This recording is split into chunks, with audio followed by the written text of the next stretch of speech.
All right. Let me turn the music down here a little bit. Adjust our settings a little. Hey, what's going on, Steven? Good to see you, my guy. Yeah, I need to fix my screen here real quick. Let's turn that off. And there we go. There we are. Okay, cool. So, yeah, my name's Phil Kearney. I create role-playing games. I illustrate them, and I publish them online. And today we're messing around with Spelljammer Combat Exploration. This is a supplement that I published on DMsGuild last year before the 2024 rules had come out. And after I've had, what, 6-9 months, something like that, to use the 24 rules, I've been running a campaign. We're doing a playtest campaign in a mega dungeon on my Discord server on Saturdays. We've ran from level 3 to now level 9.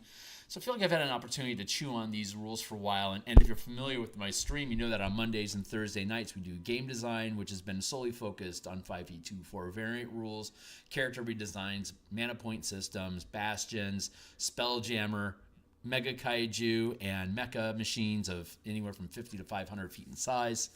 These are all the type of ideas that we're playing with in the 5e game engine. So Spelljammer, this was published last year. We're updating it now for the 2024 rules. And we've gone through, hold on, just so folks can keep up. Let's see. Hold on. I want to fix my screen here real quick. Burgerp. There and there. Okay, everything should be fine now. Cool. Okay, great. So if you're familiar with the channel, of course, please like, subscribe, hit the bell icon for notifications. Here's a bunch of books I've already published on the DMsGuild. They all have extensive free previews. Check them out. If they think they add value to the game or you want to support me, consider buying them. Small indie publishers like myself, it's so difficult just to get people to look at your stuff. I'd rather you be able to be impressed by it enough to maybe give me some coin for the effort than to trick you into buying my book and then realizing that you fucking hate my work. So all the artwork is mine. I do artwork Monday through Fridays in the morning. The Spelljammer book is available also on DMsGuild here, of course. If you click into it, there's a free preview here. I found out something last week when everything looked weird on screen when I was doing the spellcasting chapter, Monday last week, yes. And I had all these weird mark effects all over the every one of these little illustrations that I had done had like these weird little auras around them. And a weird thing about Chrome, the browser, is that if it gets overtaxed with too much RAM, it starts displaying PDFs weird. So after I dumped all my memory and cleansed all my stuff, it's all back to looking normal again. So it worked on Edge without a problem because I never use Edge, and so that explained that. But it has sample copy on. I'm going to be making reference of the actual document download that you get. We have the navigation buttons down here that'll take you to equipment and ships. We have the click here that'll take you to combat. Spellcasting, this is the order of operations that we went through in completing the different sections of rebuilding the 5e book for 2024 compliance. This was last week, exploration, and now we're on ship hazards. I'm low-key terrified of fires because there's new burning mechanics in the DMG as a new hazard called burning. Let me see if I can find it. B stands for burning. Burning hazard. A burning creature or object takes D4 fire damage at the start of each of its turns. As an action, you can extinguish fire on yourself by giving yourself the prone condition and rolling on the ground. The fire also goes out if it is doused, submerged, or suffocated. So that's the basic rules. You're a guy, you get hit with fire, you get the burning condition, like someone dumps oil on or something lights you up. Now you've got the burning condition. You'll take D4 points of damage until you put it out. Fire damage at the start of each turn as an action, a burning creature or object, and it automatically goes out if you go prone and roll, or if somebody douses it with water, submerges it, or otherwise suffocates it. And that is on a creature. Presumably, so what this doesn't address is find yourself and giving yourself the prone condition and rolling around. The fire also goes out if it is doused. So this doesn't talk about size. So if I catch the Tarrasque on fire, and I want to douse, submerge, or suffocate that fire, do I need to submerge a 50 by 70 foot space because it's the Tarrasque? Or is it limited to a specific area on the Tarrasque that's burning, causing the damage? Which then begs the question, if you can have multiple spots on something all at the same time, would it do more than D4 points of damage? And if you had a ship that was 500 feet in size with multiple decks, with an over and undercarriage and an air envelope surrounding it, and you caught something on fire there, say, oh, I don't know, I lob a catapult bolt with burning pitch that sticks to your deck, sticky tar, and then we hit it with a flame arrow, and it pops, and now you've got a 20 by 20 fire on the top deck of your Scorpion ship. It's metal. Is that going to melt it? Or I have a galleon with light wood. Is that going to make it burn? Yes. Yes, it will. So that's what we're dealing with fires. These are the questions that we ask when we're dealing with large size objects. Here's today's feature illustration of a Dragon Knight, or possibly a Githyanki on the back of a red dragon, spouting some flame onto this Gith. What is that? Gith Bombard. Thank you. And as you can see, it's breathing fire, and all of that fire is going to create smoke, and that smoke is going to foul the air envelope. So on this page, we're looking at spreading fires. Let's just break down the sections real quick, right? So we have the whole section of ship hazards, which is aside from monsters, hostile ships, and the risk of collision, additional hazards await heroes traveling between worlds. Fires. So fire can destroy a ship or foul the air envelope in a matter of minutes if not extinguished. So there's noticing a fire. There's starting fires. Maybe starting fires should come before noticing fires. But yeah, maybe it should. Starting fires, and then it's fire damage over time, and then extinguishing fires, and then things, and then ability checks related to like making a skill challenge of putting out the fire. It becomes an ability check system. We have in the hazard section here, we have a lot of ability checks that are skill challenges that multiple characters or creatures can participate in at the same time. So it gives you like one of those secondary goals during combat that makes things so interesting. Creating a hazard during combat causes your characters to have to decide, are they going to use their action economy to command the ship, fire siege weapons? If you're being boarded at the 5-foot scale, are you going to use your action economy to cut and slice like you normally would in a D&D dungeon? Or are you going to tend to the fire? And you can also issue commands to have your crew, your siege crew, your marines, your sailors, or whatever NPCs you're having on board as your crew. You can issue commands to them to deal with hazards, making ability checks through them as commander checks. So kind of like when you command a crew of creatures to fire a siege weapon as an attack action. Similarly, you can use an action, or we'll look and see what rules we have in here, but I think it's currently you can use an action to command a crew to deal with a hazard. So that way, your character can still use a bonus action reaction to do siege weapon stuff while also commanding the crew to do hazard stuff. So we have starting fires and fire damage over time, extinguishing fires, and then spreading fire, smoke, and then foul and deadly air. Smoke naturally results in creating foul and deadly air, so that leads into the next hazard, which will be foul and deadly air. So I am greatly intimidated by this page because I'm uncertain about how I'm going to be able to convert this to this. I'm hoping something will just naturally occur that will make it make sense. And I'll probably find that I can say this better, which might mean I need to change the formatting of the page, which always terrifies me because I have all these images and stuff that are layered in here. It's easier for me to leave the images layered in and change the text than it is to go with a non-image loaded Word document and then add all of the illustrations in afterwards, because that takes a shitload of time.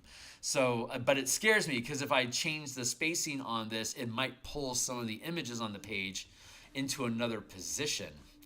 And that is a lesson that I think I need to learn about layering backgrounds. You can create a default background texture on a Word document by loading a texture image to have as your backdrop.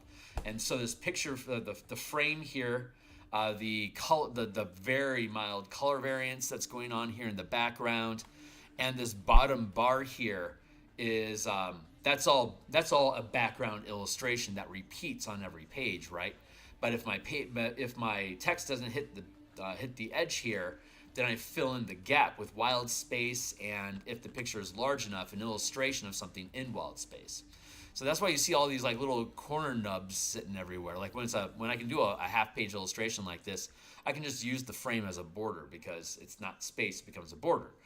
But in other illustrations where I have things splashing, show me some splash, kids. There we go. Like a little splash here. Like this is too small for me to make a really meaningful illustration. So I just want to make a little splash of wild space just to keep the eye entertained in that corner there when you drift across it. You can see here I'm using the framework here to bleed in for this scaver that's floating, and I love that we can just bleed out the density of color to fade out into the page, so it just becomes like it just breaks into the page, like it just like the shark is swimming into the text. It's probably gonna eat the entire sentence. I loved building this book. It was so much fucking fun making this book. Oh man, sorry, I'm really geeking out. So to conclude everything here, we're going to do a read-along. So we're doing the read-along in the actual document, and then we have the Spelljammer Subclasses document here, where we've been building a subclass for all 13 official subclasses. We'll build one for Scion if it ever comes to be. Yeah, so we've got 13 subclasses here, one for each class, that leans into the mechanics of the Combat and Exploration book that we built here. So if you like these rules and you want to use them for just ship combat or ship mechanics in general, or the way that you utilize crews with this, then you'll have a bunch of subclasses that you can use to really lean into that theme. I'm going to run a Storm King's Thunder campaign where the team is, instead of the Storm King, it's a Dwarven Citadel.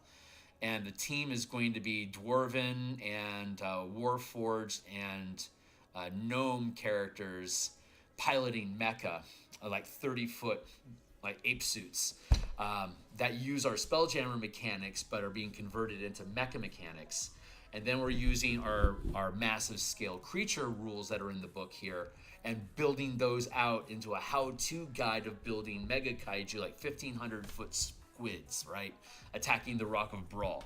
That's a cool fight to have if you've got like a fleet of ships or a bunch of Gundam in your hands that you can then pilot as characters using the same 5e action economy you're used to at the 50 or 500-foot scale. So this document, it's read only because this is just my workbench for this subclass. But my intention here at the end of it, you can see all the changelog stuff that we're doing. So this is where I'm documenting all the updates that I need to make for the book, and I've been focusing on the weekends doing the Eberron adventure, Crystals of Mabar. I spend almost all of my free time working on Crystals of Mabar, so I haven't made much progress in updating the actual document, but I did get through the first chapter. So we're currently working on the 8th chapter. Is that right? Hold on. No, chapter 5? Let's get to the end of it here. Chapter 4 was exploration. There we go. Chapter 5 is hazards. So this is where we're going to start cataloging our changes. And honestly, there might be a lot of them. There might be. I don't know how fire is going to go. I suspect burning is going to be my biggest issue. I really am hyping it up as being a huge problem. So let's see if God graces us and it actually resolves very easily. So now you guys can see the document that I'm using. You can read along with me there if you want. The playtest, the book is here on DMsGuild. And if you click the free preview button, it pops open the full document. If you click these navigation buttons down here, you can go to the hazards section, and you can see the same icon here at the top, right? Bloop, bloop, there you go. So now we're in the hazards section, so if you want to read along, you can. I'm going to use the unhindered document without the sample strewn across it because I made the thing. I have access to that stuff pretty easily. And yeah, here's that. And here's our rules about burning. And I think I'm just going to take this. I'm going to take this here and drop it out into a separate window so it doesn't get in the way in case I have to take a look at it. I'd like to keep an eye on this. So if my internet crashes and the stream dies, I know that it's died. So let me see. Okay, so here's the document we're working in. And that's enough hype and habu. Here we go. So I'm thinking starting fires could come before noticing fires, but let's just read it through as it is. And when we hit a sticking point where we may need to do an adjustment due to DnD5e 2.4 rules having come out, that's when we'll drop into the changelog here and rewrite the block that is in conflict, so that we can come back in and replace that text when I go through the editing process of updating this. So whether it's a burning smell, orange light flickering in a cabin window, or hot air wafting from below deck, the likelihood of noticing a fire increases as it grows. See, now that makes me think like we should go with starting fires, and then spreading fires, and then noticing fires, and then fire damage over time, and then extinguishing fires on the next page. But I don't think I have enough space to do that. I do not have enough space to do that. The extinguishing fires section is too bulky. Starting fires. Shit. How am I gonna do that? Maybe like this is as far down as we can actually get in the document to here. And this whole block down here can't fit on this page. Meanwhile, this is going to have a large chunk of open space. If I go with starting fires, and then if I go with starting fires here and bring that up,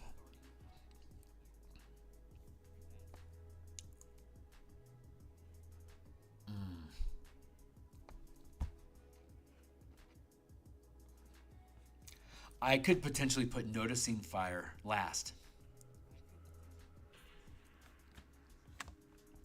That might make sense. We can put noticing fire on the next page. It fits. It has the same space. It fits. And then we can take spreading fires. I think it's a bit bigger. It's almost the exact same size.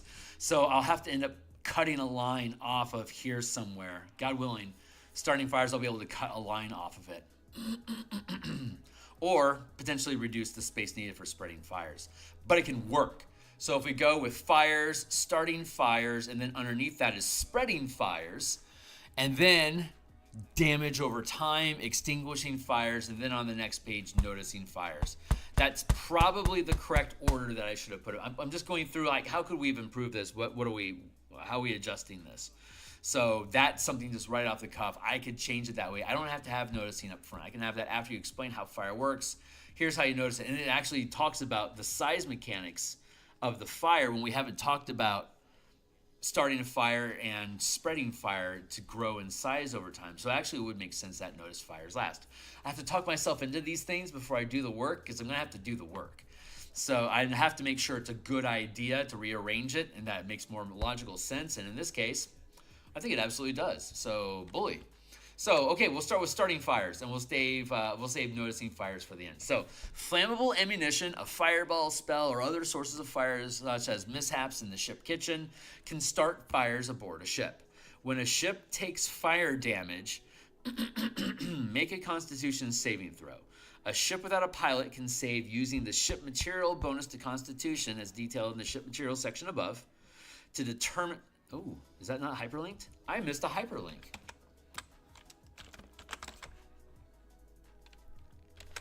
Page 66 left.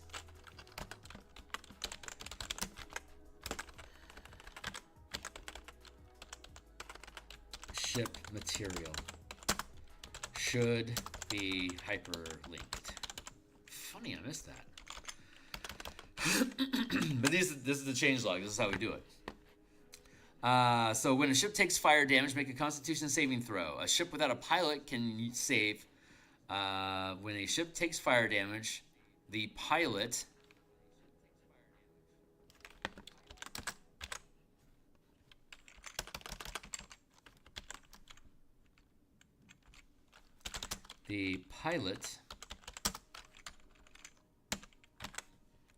when a ship takes fire damage,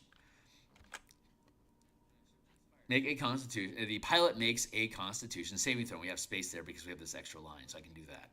A ship without a pilot can save using the ship material bonus to Constitution as detailed in the ship materials section above.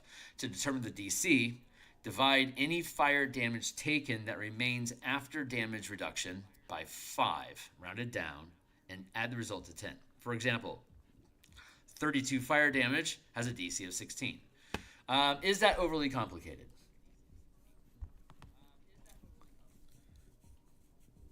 For example, 32 fire damage has a DC of 16. It could be, it could just be DC is 10 plus half damage taken, just like concentration. Would that work? Half of 32 is 16. We already know it works because of concentration checks. We know what is effective. Minimum of 10, half the fire damage taken, minimum of 10. That's probably a far more efficient way to do this. So I'm going to grab this text. I think I made this more complicated than it needs to be.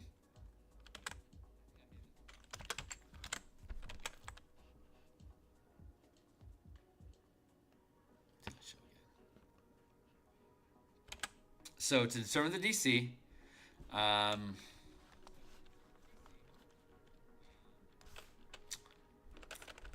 the DC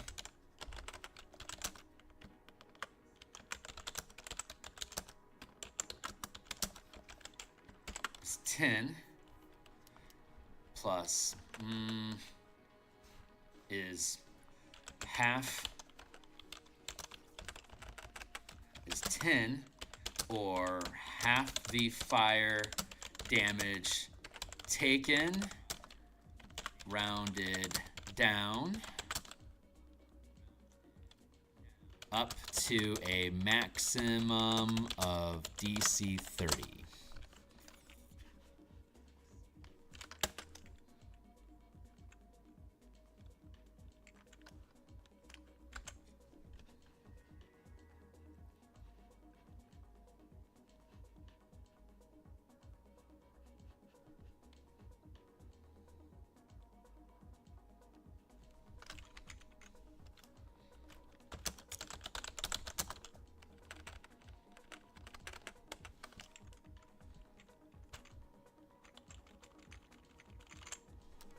How do I word that? The saving throw is actually, the way we can find out is let's go to ye old D&D. So we'll go to here.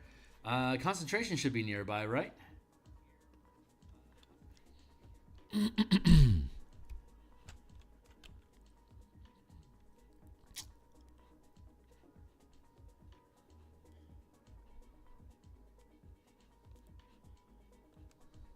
There we go. Snipe. I'm just going to hit the notepad here and paste that into place and go back to the book and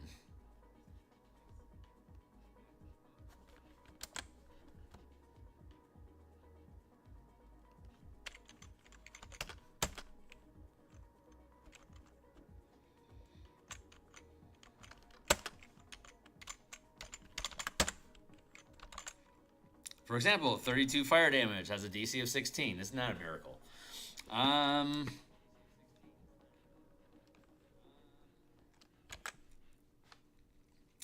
If the save succeeds, the ship doesn't catch fire. If the save fails, a fire starts, occupying a number of 5-foot squares equal to the DC minus 10. For example, a DC 16 fire occupies 6 5-foot squares. If the source of fire is from an area of effect, the squares occupied by the fire is generally within that area. If the source of fire is from an attack, the attacker can choose where the attack hits and the fire occupies squares at that location, and which squares at that location the fire is occupied. Chooses where the attack hits and which squares.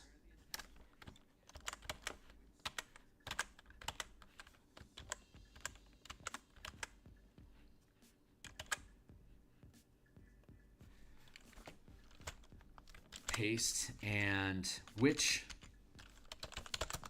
squares the fire occupies at that location.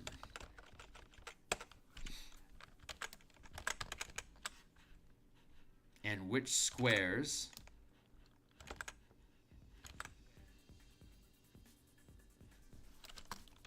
adjacent, and which squares, how do I want to word that? So if the source of fire is from an attack, the attacker can choose where the attack hits within reach. The attacker can choose, oh, that's the way I want to do that. Okay, so let's just grab all this. Copy, paste, and then we'll just reword it. So there we go. If the source of fire is from an attack, the attacker can choose the fire occupies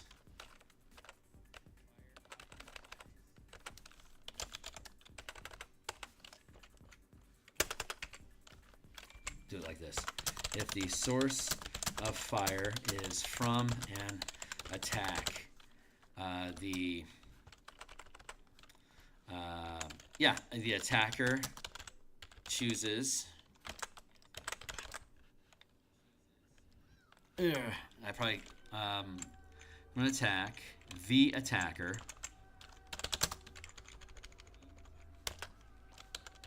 chooses which squares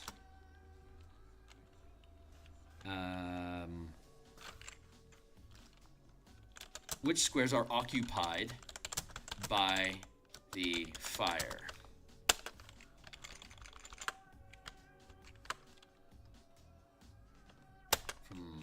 Okay, now down to 2 lines. That makes it easier. The DC equals 10 or half the damage. If the source of fire... Okay, so if the source of fire is from an area of effect, the squares occupied by fire is generally within that area. If the source of fire is from an attack, the attacker chooses which squares are occupied by the fire. Which squares are occupied by the fire?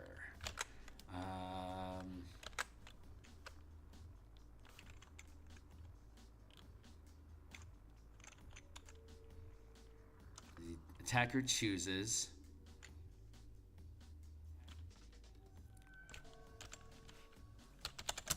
where the attack hits and which squares are occupied by fire. I have 3 lines of space. I'm going to use them. So there you go. Okay, cool. So you got that part figured out. So far I'm okay with that. Spreading fires. Let's see. At the end of each round, make a Constitution saving throw against the spreading fire DC, which is equal to. I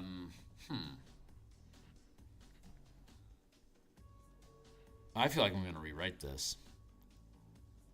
A fire deals an amount of damage at the beginning of each round equal to 10 plus the number of 5-foot squares occupied by fire minus the damage reduction of the object on fire.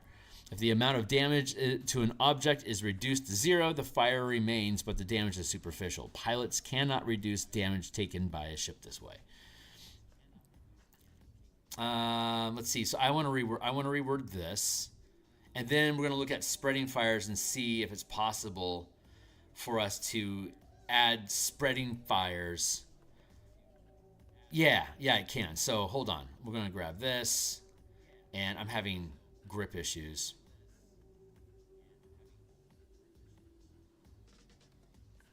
There it is. Copy. Paste. Copy. Cut. Page. This might actually end up going easier than I thought. I can see where this is going. I think I like it. So we're gonna do this instead. So fire deals an amount of damage at the beginning of each round equal to 1d4 times the number of 5-foot squares the fire times the space, the size, plus times the size of space occupied by the fire. For example,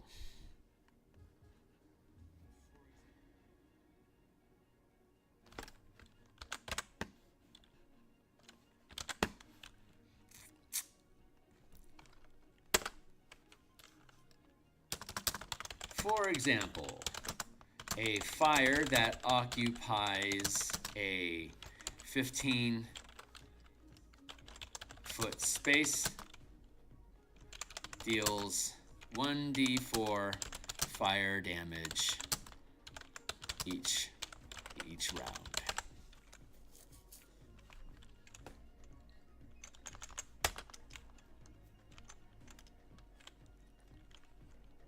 If the amount of damage taken, if the amount of damage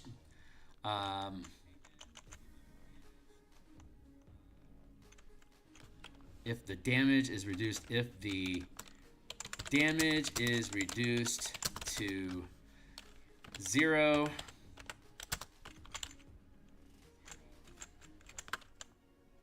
the fire remains, but the damage is superficial.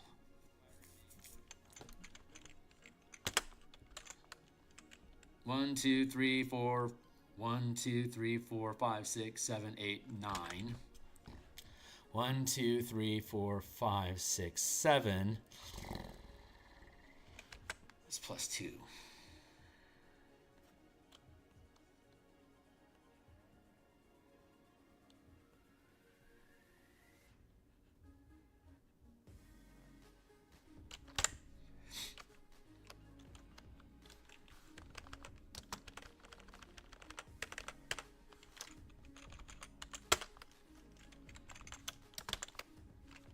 Hold on. 1, 2, 3, 4, 5, 6, 7, 8. And we have an extra line here at the bottom that I can make use of, so we are within bounds. So easy peasy. So fire damage over time, that makes sense. We haven't mentioned, okay, so we have starting a fire. Let's see. We don't know the size of the fire yet. The save CC the ship doesn't catch fire if the save fails to start. If the save fails, a fire starts, occupying a number of 5-foot squares equal to the DC minus 10. For example, a DC 16 fire occupies 6 5-foot squares. If the source of fire is from an area of effect, the squares occupied by the fire is generally within that area. If the source of fire is from an attack, the attacker can choose where the attack hits, and the fire occupies squares at that location. And now we need to go to spreading fires. So spreading fires. This is page 67L. Swap with notice fire on page 66.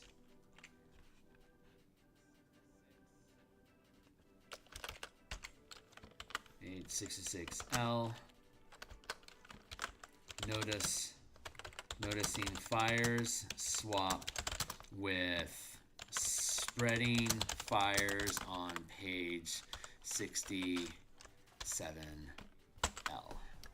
So far, so good. 67L. Actually, this is actually turning out to be really smooth. Okay, spreading fires. At the end of each round, make a Constitution saving throw against the spread. Right. At the end of the round, you're making a saving throw to see if the fire spreads. At the beginning of the round, you're making a save to see if your ship takes damage from the fire that's spreading. 2 separate saving throws. That's important. At the end of each round, and it says up here, at the beginning of each round. Cool. Those will be right next to each other, so it'll be easier to remember. Starting fires, spreading fires. At the end of each round, make a Constitution saving throw against the spreading fire DC, which is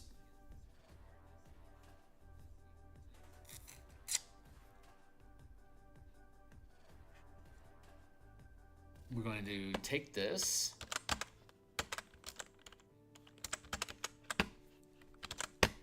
At the end of round, make a Constitution saving throw.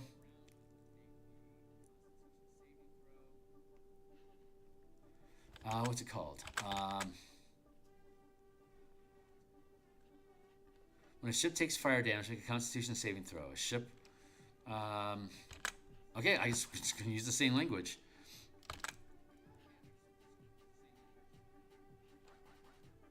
Starting fires, spreading fires.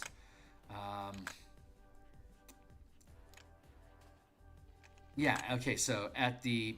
I'm sorry. I'm wordsmithing this out in my head. I can see it. It's a little. It's like GPT. It's like Dolly AI. It has a cloud, and then it starts to become more and more detailed in resolution as I snap into what the idea is to manifest it. My brain kind of works the same way.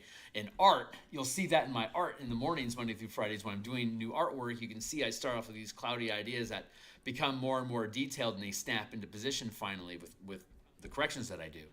And then with a page, I'll have an idea, and then I'll start grabbing little pieces of mechanics on the fringe and then pulling them towards the middle, and then I have to start thinking about how do those mechanics work with each other, and then I start hitting the page with text like this. At the end of each round, make another saving throw against make another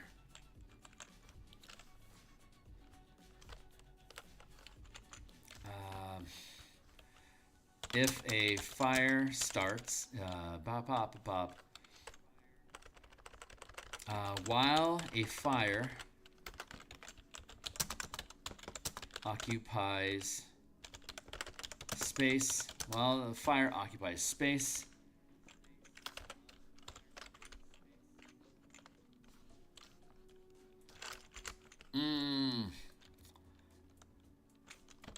each round a fire can spread. At the end of each round, a fire can spread. Period. Roll a roll. This is why I steal text. Make a Constitution saving throw against the spreading fire DC.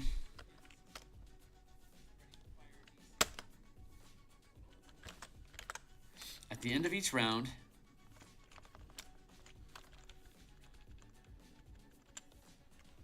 make a Constitution, trying to edit this stuff here, make a Constitution saving throw against the spreading fire DC, against the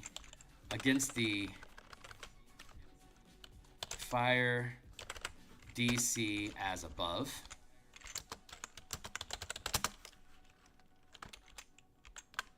There we go. At the end of each round, make a Constitution saving throw against the fire DC as listed above.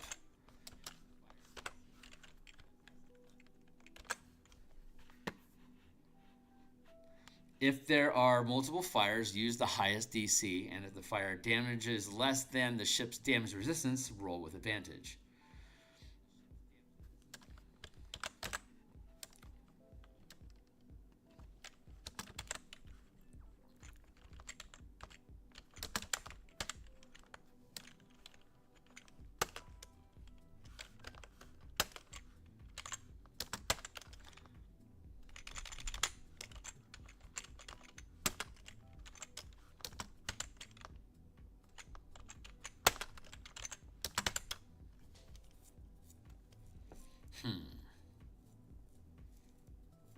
Oh, right. And if the fire, I'm gonna drop that. If there are multiple fires, use the highest DC, and if the fire damage is less than the ship's damage resistance, and if the ship took no damage,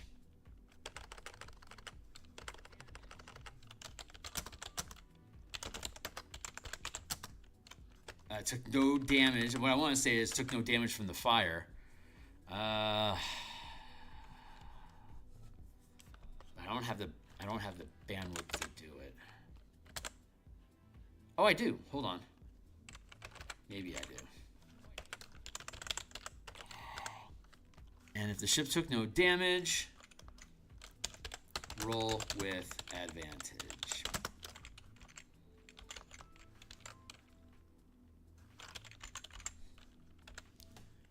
That might fit.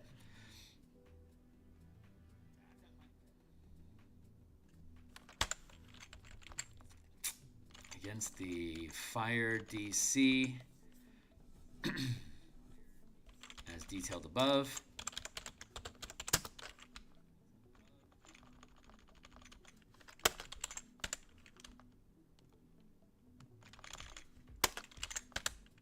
And the ship took no damage.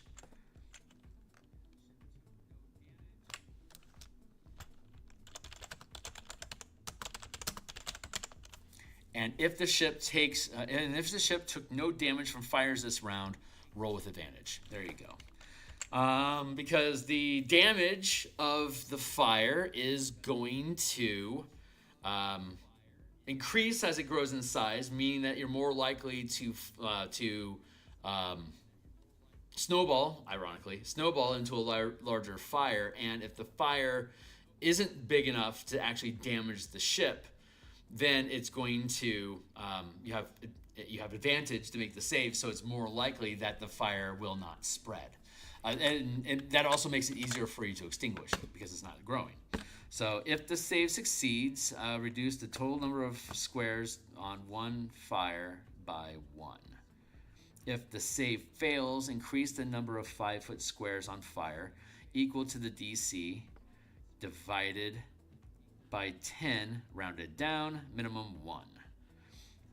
For example, if a DC 21 fire, if a DC 21 fire spreads, increase the number of 5-foot squares by 2, and increase the DC to 23. Oh, I see. If there are multiple fires, if there are no adjacent squares remaining, a DC 5 that increases the size instead starts a new fire. Okay, I might have to mess around with this a lot.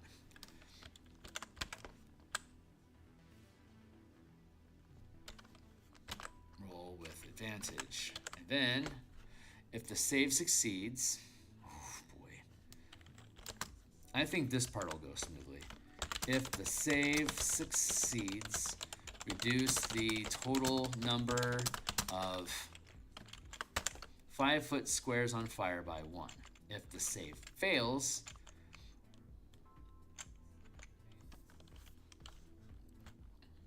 increase the number of 5-foot squares on fire. Let's see.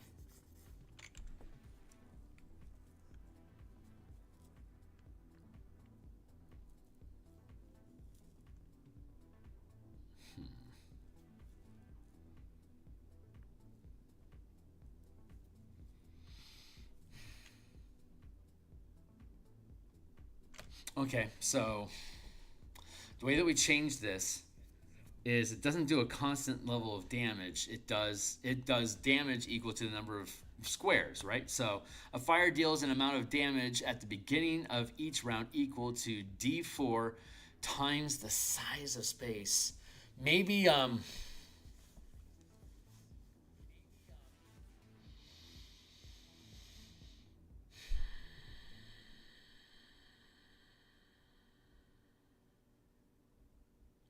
I'm thinking of increasing the burning damage to D4 for every 5-foot square that fire occupies. So, if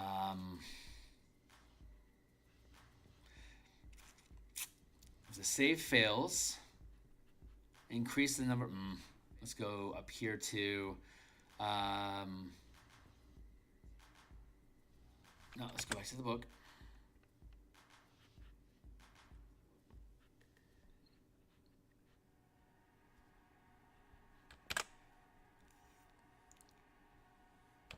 Right, if the save succeeds, the ship doesn't catch fire. If the save fails, a fire starts, occupying a number of 5-foot squares equal to the DC minus 10. A number of 5-foot squares, so that would be 6 5-foot squares, which would be 6d4 per round, potentially 12 to 24. The amount of damage that it would deal, 12 to 24, and it's already dealing 16 points of damage per round.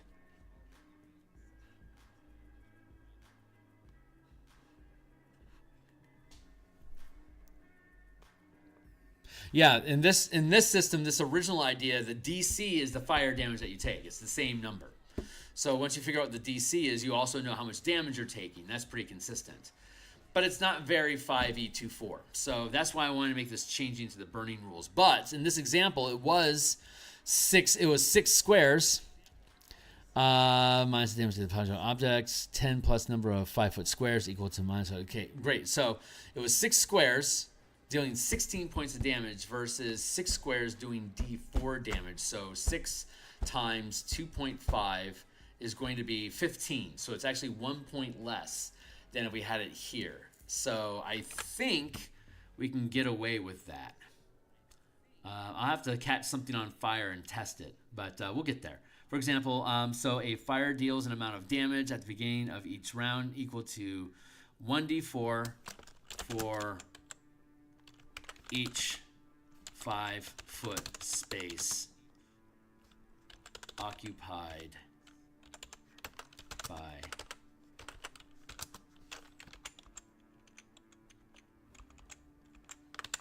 fire. Minus the damage reduction. I think I just reduced the line space that by 1. That's great. For example, a fire that occupies a 15-foot space that occupies 3 squares deals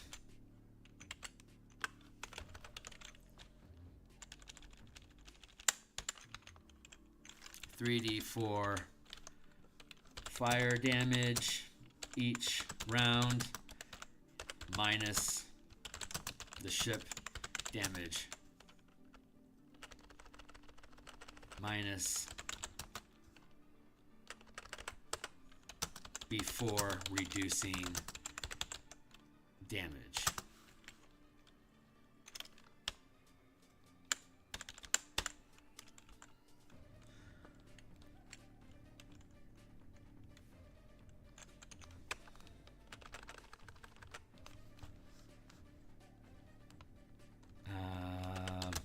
Minus the damage reduction, period. If the damage is reduced to 0, the fire remains, but the damage is superficial. Pilots cannot reduce damage taken by a ship this way.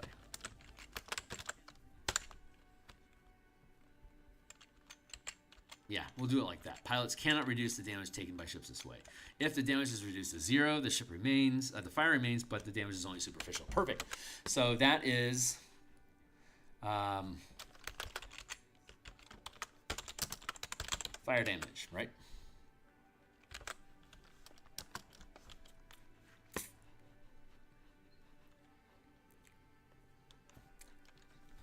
A fire. Okay, and they'll have extinguishing. A fire persists until it is extinguished. That's what we'll need to do in the extinguishing section. That'll be page 66R.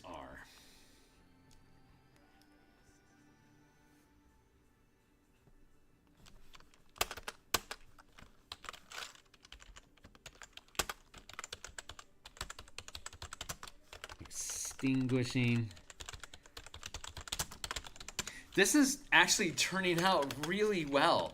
It's the burning rules are simple enough that they make the math easier to do, and it's less complicated.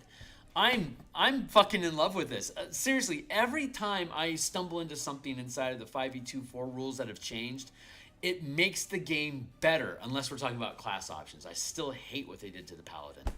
Just, they did Smite so wrong.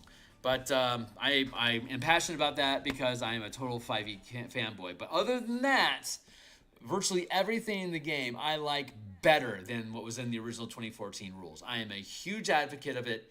If you haven't spent actual time exploring the changes that they've made to the rules system itself, and you like 5e, spend your time with it, because the changes, mechanical changes for how the game operates is, I think, more simple, it's more consistent, and it's easier to build onto just like this.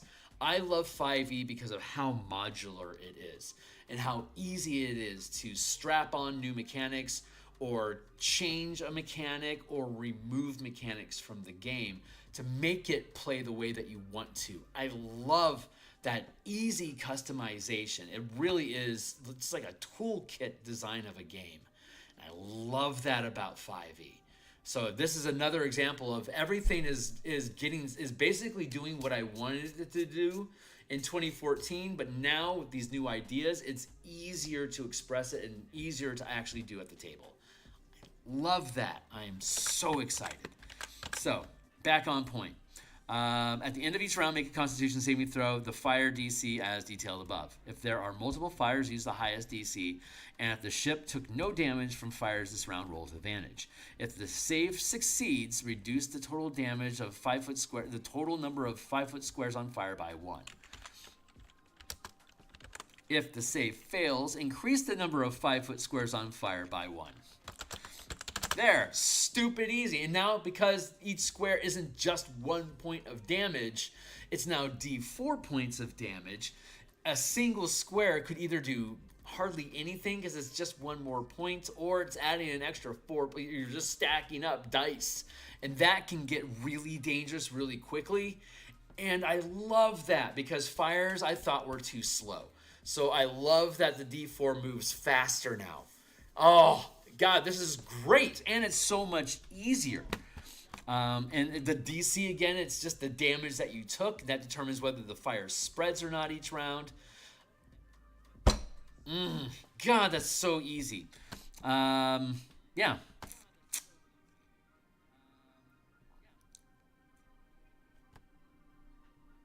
I can cut out the for example section. If there are multiple fires, decrease the size and the DC. Decrease the size of the largest one first. Yeah, and then it can just keep growing. I don't need to have it chain off of each other. Oh my God, this just got so fucking easy. Geeking out. Loving it. So loving this. I don't need any of that.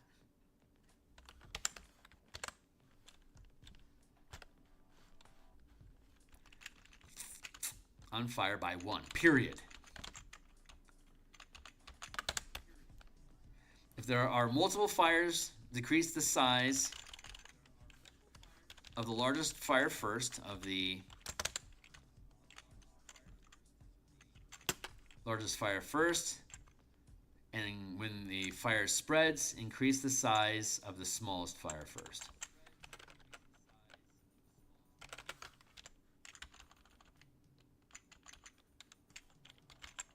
There, super simple.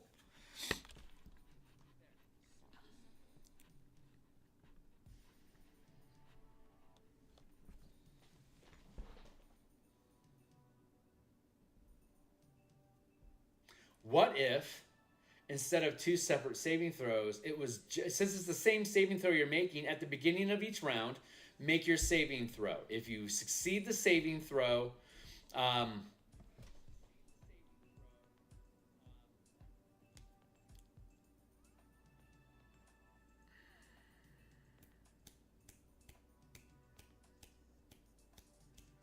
yeah, the damage taken should be the same roll as whether the fire spreads or not. So,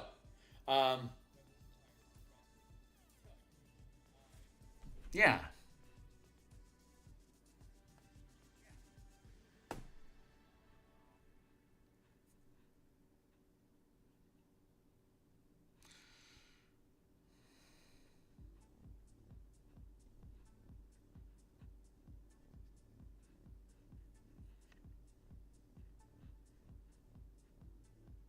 Nope, at the beginning of each round, yeah.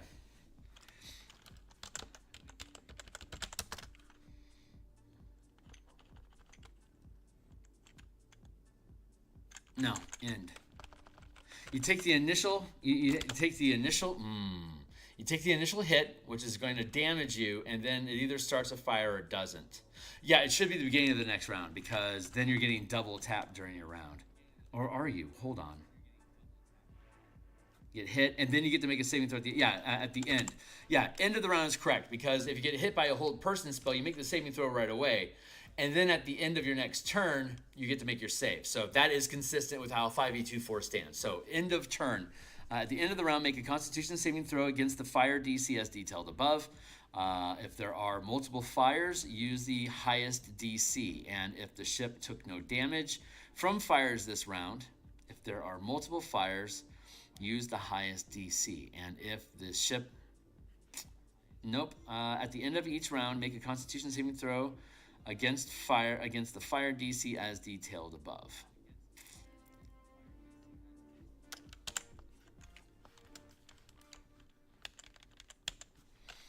If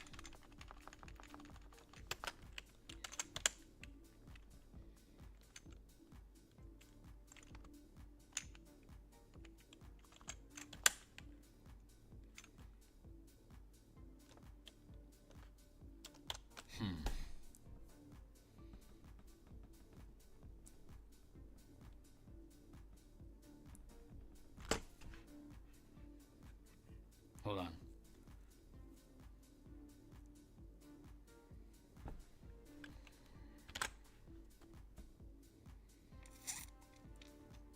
When a ship takes fire damage, make a Constitution saving throw.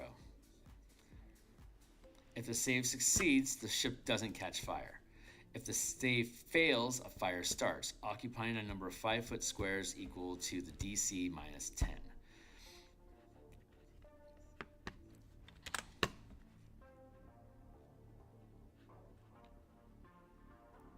At the end of each round,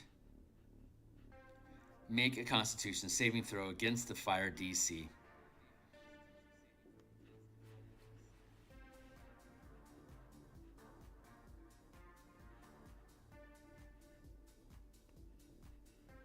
Against the burning DC.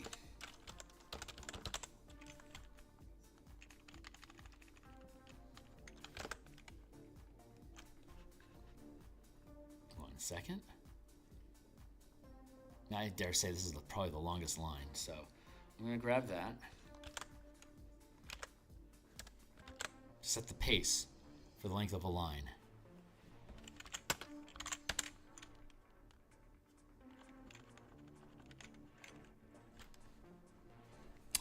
At the end of each round, make a Constitution saving throw against the burning DC. Burning DC. Period.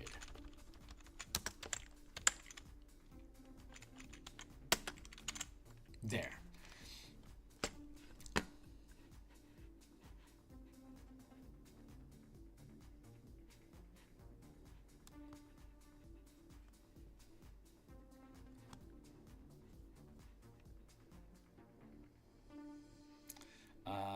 Each round, 5-foot space. Hold on. The pilot makes a...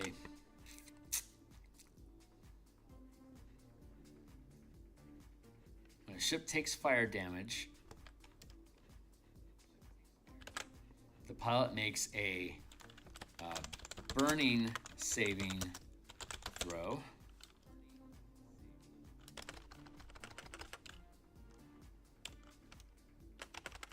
Makes a Constitution saving throw against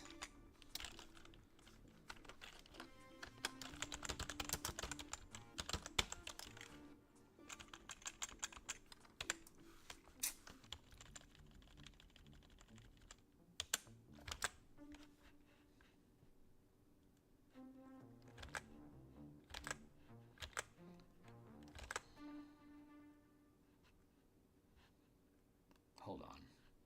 I gotta grab all this shit. Hold on. I thought I could piecemeal it, but that is not working out. So, here.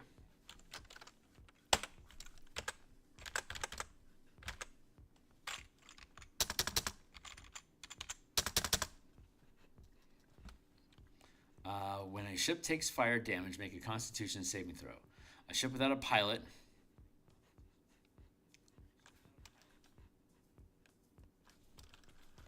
The pilot makes a Constitution saving throw. A ship without a pilot can.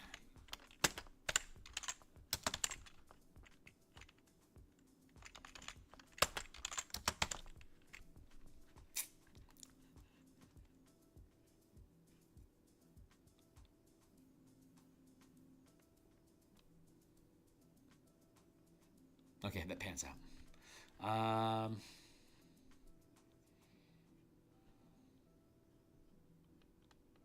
This all pans out too. Fan-fucking-tastic. Okay, sorry. Let's see. 60, 62. Hold on real quick. Sorry, I gotta blip out for a second.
Okay, we are back, guys. Damn it, I forgot my water. Hold on. I went and got water and I didn't actually bring it back with me. Derp.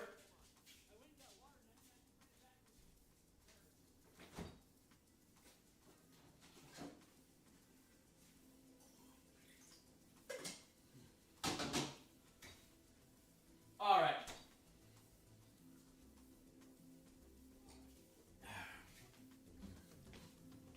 All right. Got my water, ready for some more. Oh, I don't have an alarm going. That makes a lot of sense. I've got at least another hour here. We'll have fire done here in a few minutes. I can't believe it's going as easily as it is. That is fucking amazing. I love this. I love 5e. It's so good to me. It is just so good to me. I'm going to grab this window here and settle that down. There we go. Let's see. Hazards. That's where we are. Fires. When a ship fire damage. So material DC equals 10 or half the damage taken, round it down, whichever number is higher, up to a maximum DC of 30. For example, 32 fire damage has a DC of 16.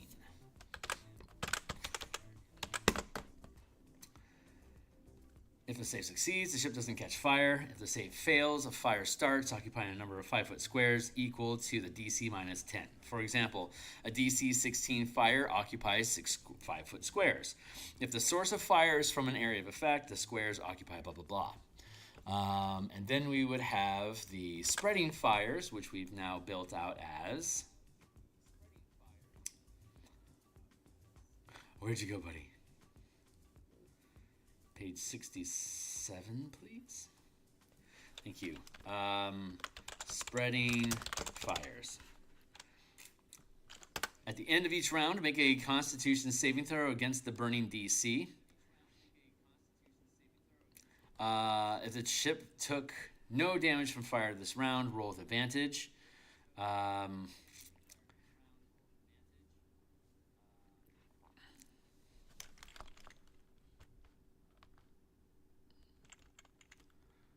how do I want to do this?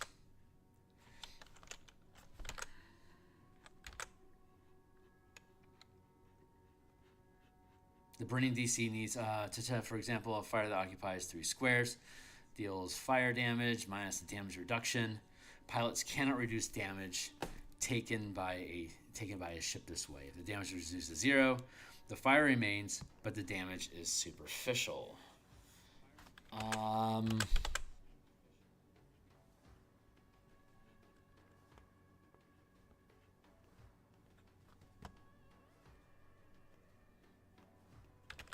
What if... Could I? Hold on. We may have reduced the size of spreading. I could potentially combine fire dealing fire damage. I could potentially combine that with starting fires at the end of each turn. There are multiple fires.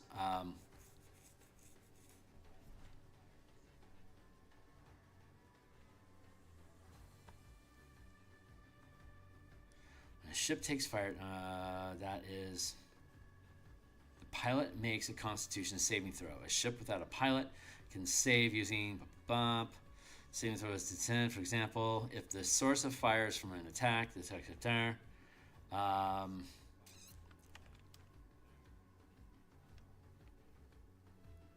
ship material should be hyperlinked. If the source of fire is from an attack, where's the rest of it? I feel like I'm missing the line. There it is. If the save succeeds.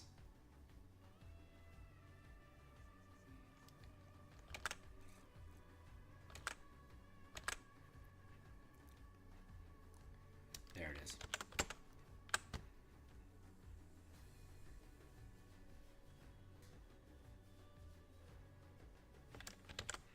If the save succeeds, the ship doesn't catch fire. If the save fails, a fire starts occupying a number of 5-foot squares equal to the DC minus 10.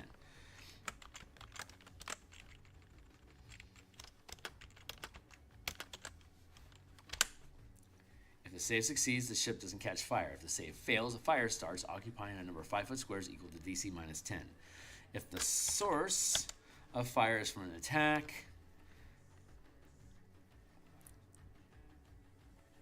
Okay, and then fire damage. Okay, then I feel like extinguishing fire actually needs to come next, which could create complications for us.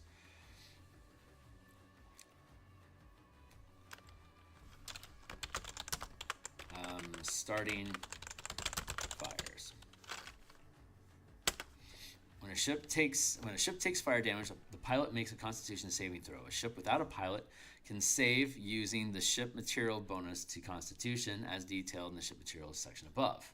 The DC equals 10 or half the damage taken rounded down, whichever. I'm going to take this.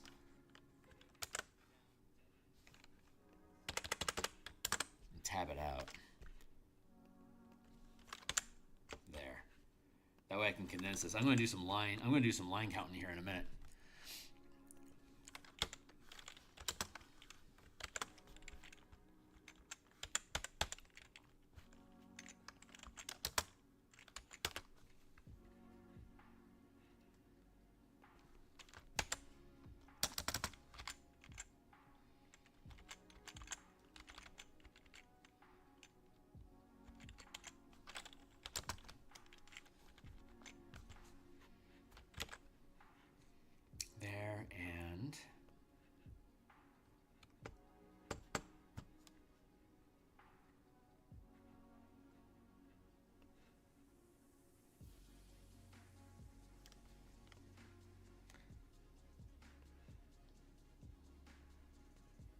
Why does this seem weird? Okay, there we go. Copy, paste.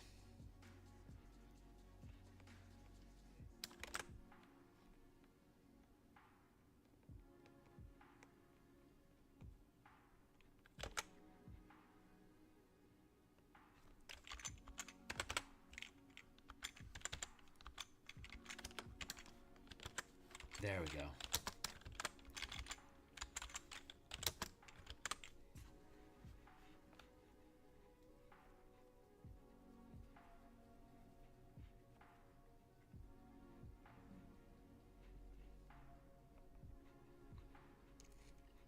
Number of squares. There we go. We determine our squares ourselves.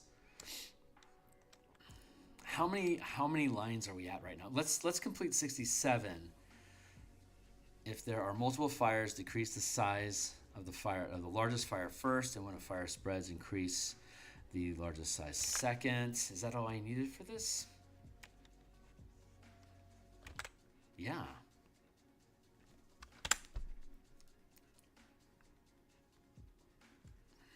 Okay, 1, 2, 3, 4, 5, 6, 7, 8, 9, 10 plus title.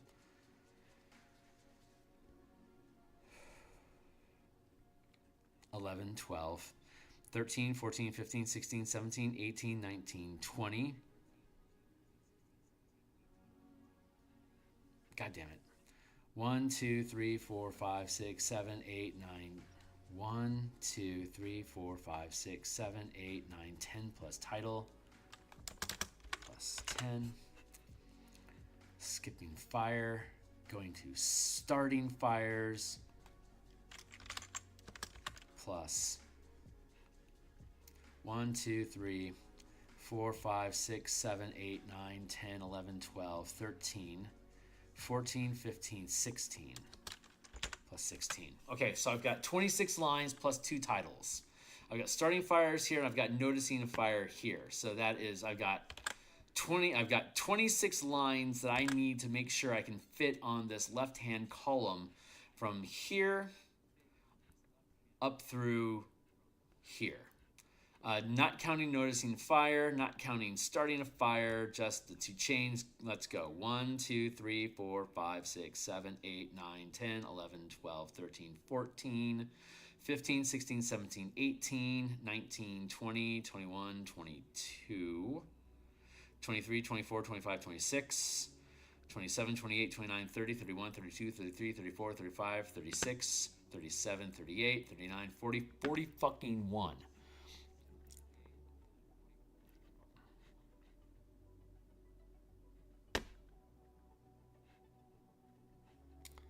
One, 2, 3, 4. Fire damage.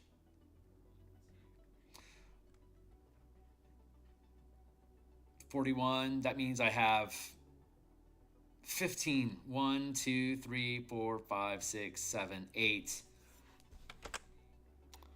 9, 10, 11. Okay, so I can fit fire damage. So for fires, I can have starting fire. I can have starting fires. I can have spreading fires, and I can have fire damage. I can have all 3 of those columns, all 3 of those sections in this single column now. I can now take extinguishing fires and the ability checks that go with it, and I can expand those to this block here. So I can push this up. Extinguishing fires, I can push this up to replace this. That opens up those 11 lines at the bottom of the page for me to expand on the extinguishing fires section if I need to, like if I wanted to add more examples or just be a little bit more verbose. I've got the space to do it, and potentially the option of adding in another little corner piece here, though I may choose not to do that. Yeah. So, but yeah, so far so good. I should probably go 10, 15, 20, 25. Expand this 10, 15, 20, 25, 30 to do 1 through 5 squares that can be extinguished per round. Maximum of 1 square per character is a caveat that I want to add in there. But holy shit, this is actually working out. So I can have starting fires first, and then I can have fire damage. Fire damage over time. Fire hazard burning damage. How about that? We'll do burning damage, and then we'll have spreading fire at the bottom here, and then we'll float over here to extinguishing fires at the top of the page, which I can expand upon there you go. Maybe some spells we can add in. Who knows? But yeah, so far this is really working out. So extinguishing fires is still going to be on the right-hand side of the page. So starting fires is appropriate here. And then fire damage is next. And that goes... a fire deals an amount of damage at the beginning of each round equal to 1d4 for each 5-foot space occupied by fire, minus the damage reduction of the object on fire. For example, a fire that occupies 3 squares on a metal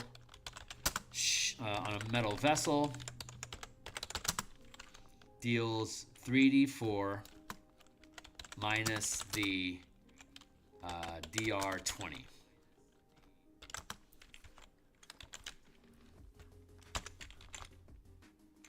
Let's do it like that. A fire occupies 6 squares on a metal vessel, deals 6d4 minus 6d4 fire damage minus dr20.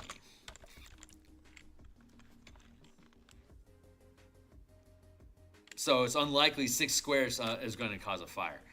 Fire damage, yeah, you can get rid of that line. Period. Pilots cannot reduce damage taken by the ship this way. If the damage is reduced to 0, the fire remains, but the damage is superficial. Metal ships, heavy material it's DR20, composite material is DR15, and light material like wood and ceramic is a DR10, damage reduction of 10. If they're vessels, craft have a damage reduction of 10 if it's metal, 5 if it's composite, and 0 if it's light material. So light material catches fire very easily. But it takes a lot to catch a ship made of metal or stone on fire. It takes a lot.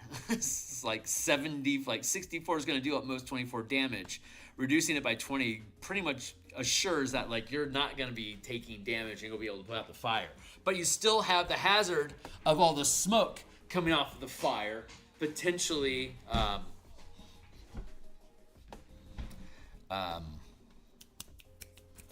fouling the air that needs to be replaced, poisoning your crew.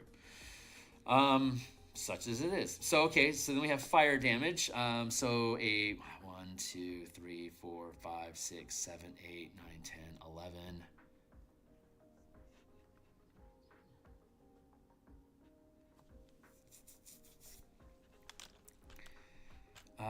Fire damage. Spreading fires at the end of each round. Make a Constitution saving throw against the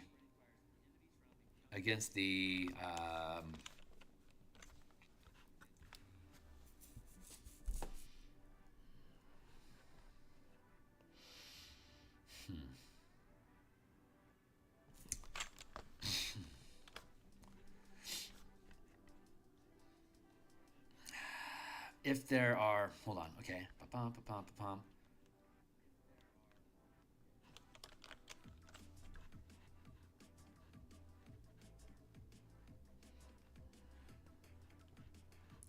A fire deals an amount of damage. Hey, what's going on? Hey, Tyler. It's good to see you, my guy. A fire deals an amount of damage at the beginning of each round equal to 1d4 for each 5-foot space occupied by fire, minus the damage reduction of the object on fire. Minus the damage reduction of the object. Yeah, on fire. Minus the damage reduction of the material. On fire. That might actually work.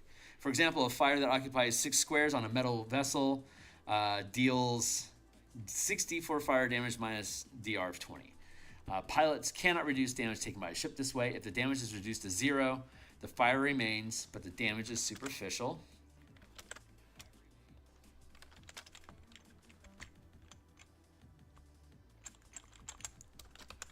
And may spread as detailed below, but the damage is superficial. There. Pilots cannot reduce damage taken by a ship this way.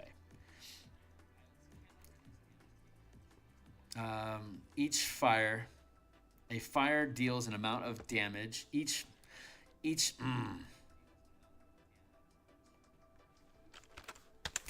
Fire deals an amount of burning damage. Fire deals an amount of damage at the beginning of each round equal to 1d4 for each 5-foot space occupied. I'm having an issue with the word of fire and burning. The hazard is burning, but it's not the same. It's an expanded hazard. Like fire is the hazard, burning is the hazard.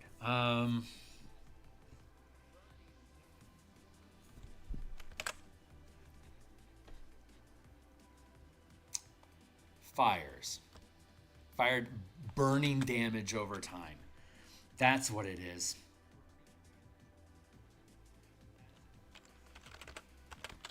Burning damage over time. That is actually accurate because burning does not end until you stop taking damage. So burning damage over time, fire deals an amount of damage at the beginning of each round equal to 1d4 for each 5-foot space minus the damage reduction of the material. For example, right, and you don't get a saving throw to put it. You don't get a saving throw to put it out. You have to take actions to put it out, and the extinguishing system we use allows you to determine how much area you're able to extinguish with each action. Because like the Tarrasque on fire, is it a 5-foot square that's on fire? Or is a 50-foot square that's on fire? Because the Tarrasque is on fire, taking d4 points of damage right now. But if you start stacking in multiple squares on the back of that Tarrasque, it's going to be d4, d4, d4, d4, d4, d4, d4, d4, 7d4 damage that the Tarrasque is taking because the fire is spreading across off of his carapace. Ships are the same way. So the burning damage over time is accurate depiction there. For example, a fire that occupies 6 squares, spreading fires. At the end of each round, make a Constitution saving throw against the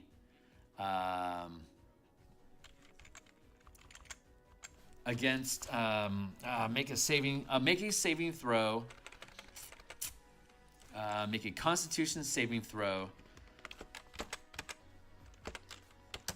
The DC is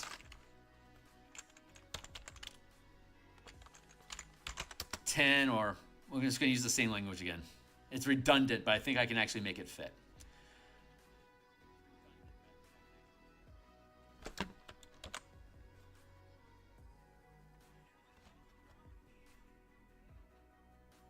Where'd it go?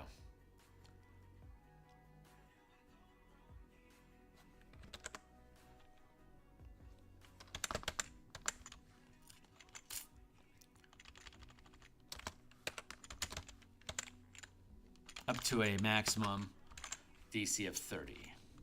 At the end of each round, make a... Thank you, timer. At the end of each round, make a Constitution saving throw. The DC equals 10 or half the total damage taken,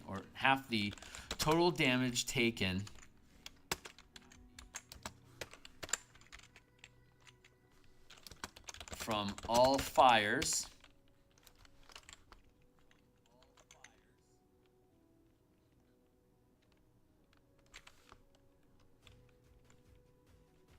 total damage, half the total burning damage, the DC equals 10 or half total damage taken from all fires,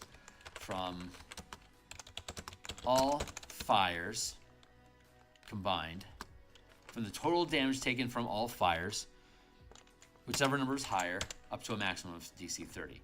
So if you have like 3 fires going and they're all doing damage, you're making saving throws against each fire, and if you succeed the saving throw, it doesn't grow. It reduces by 5. If you fail the saving throw, it grows by 5, adding an extra d4 of burning damage. That amount of damage that you take that turn at the end of the turn You make your saving throw to see if the fires increase or decrease in size using the amount of damage that you just took. And then at the beginning of the next round, you increase the size of the fire. At the beginning, for damage, at the beginning of each round, fire deals an amount of damage at the end. Fire deals an amount of damage at the beginning of each round equal to D4 for each 5-foot space occupied by fire. Spraying fire. That's what it is. When you make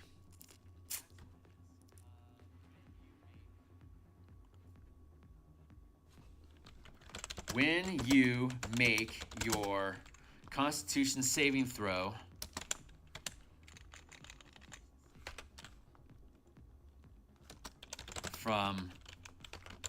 from burning damage as detailed above,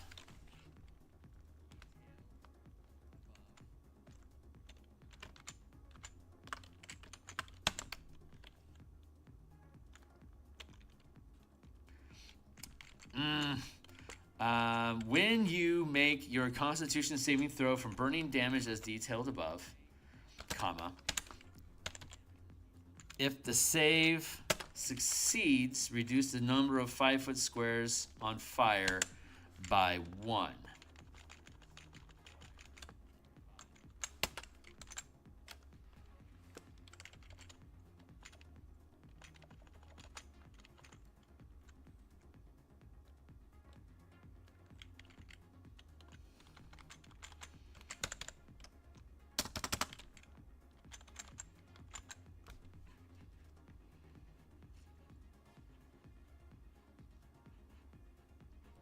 Okay, so when you make a Constitution saving throw from burning damage as detailed above, if the save succeeds, reduce the total number of 5-foot squares on fire by 1. If the save fails, increase the number of 5-foot squares on fire by 1.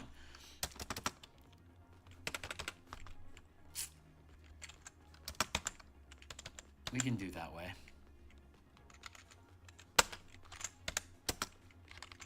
And then here. Oh yeah, we just made this fucking fit. Holy Hannah, that's super simple. Spreading fires. When you make your Constitution saving throw from burning damage as detailed above, if the save succeeds, reduce the total number of 5-foot squares on fire by 1. If the save fails, increase the number of 5-foot squares on fire by 1.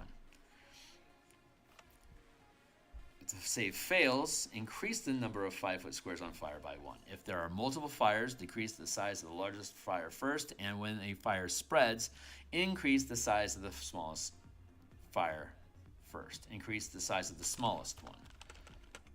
Increase the size of the smallest fire.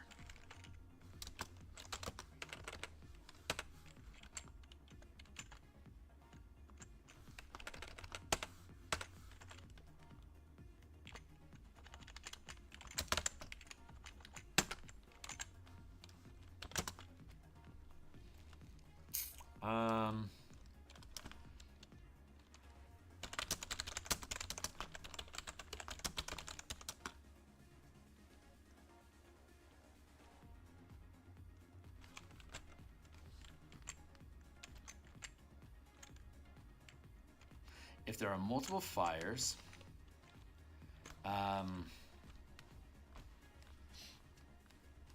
see, when you make your Constitution saving throw from burning damage as detailed above, if the save succeeds, reduce the total number of 5-foot squares on fire. If the save fails,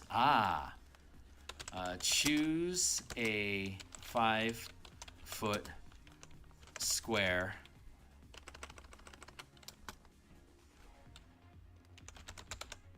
adjacent to the fire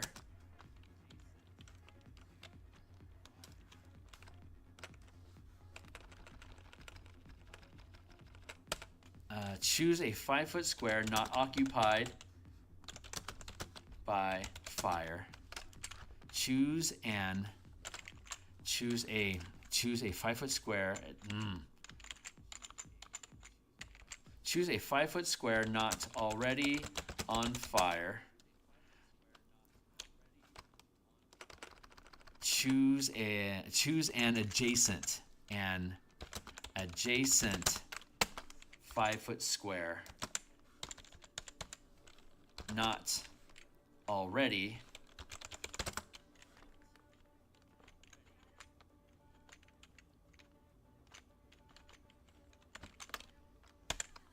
if the save fails, choose an adjacent 5-foot square not already occupied by fire.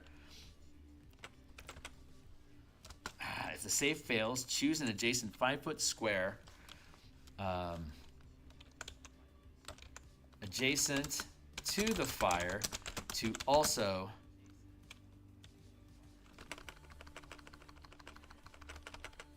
to spread the fire to. If the save fails, choose an adjacent 5-foot square to the fire. Choose an adjacent 5-foot square to the fire.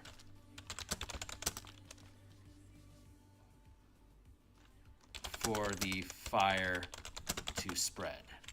To spread to. God, I hate that. I hate that. If the save fails, choose an adjacent 5-foot square to the fire to increase it to. If the save fails, choose an adjacent 5-foot square to the fire to expand the size. Choose an adjacent 5-foot space. An adjacent 5-foot space. No, it's square. We use square. Reduce the total number of 5-foot squares on fire by 1. That was easy. If the save fails, choose an adjacent. Choose a 5-foot square adjacent to the current fire. Choose an adjacent 5-foot square next to the fire. An adjacent 5-foot square. No, it's choose a 5-foot square. 5-foot square. Choose a space. Reduce the total number of 5-foot squares on fire by 1. If the save fails, increase the number of 5-foot squares.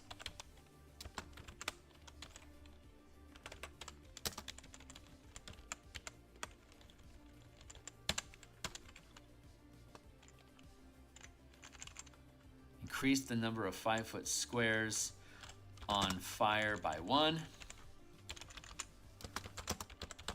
Spreading to an adjacent space not already on fire. There. If there are multiple fires, decrease the size of the largest fire, and when a fire spreads, and if a fire spreads,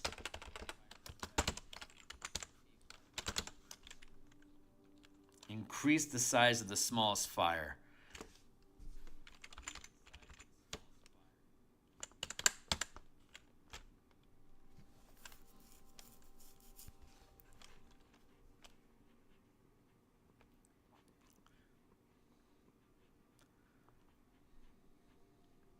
Minus the damage reduction.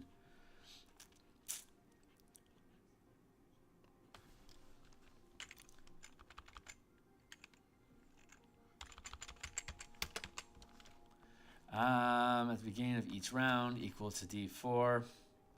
Yeah. And then spreading fires when you make your Constitution saving throw from burning damage as detailed above. If the save succeeds, reduce the total number of 5-foot squares on fire. When you make your Constitution saving throw from burning damage as detailed above, combine the damage, combine the total fire damage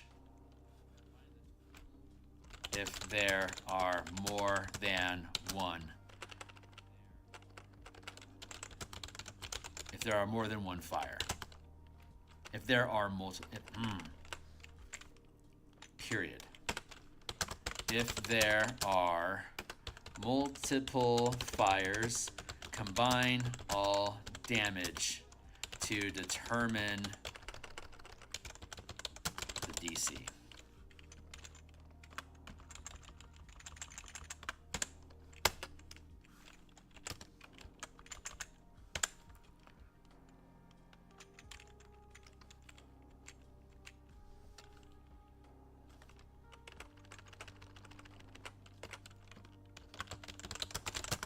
Combine the damage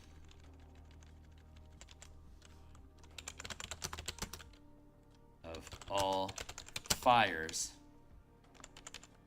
to determine the DC.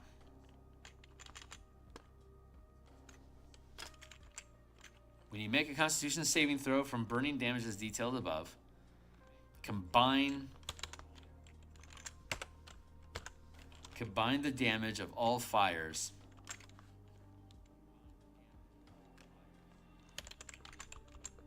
to determine the DC. If the save succeeds, reduce the total number of 5-foot squares on fire by 1. If the save fails, increase the number of 5-foot squares on fire by 1, spreading to an adjacent 5-foot square not already on fire, period.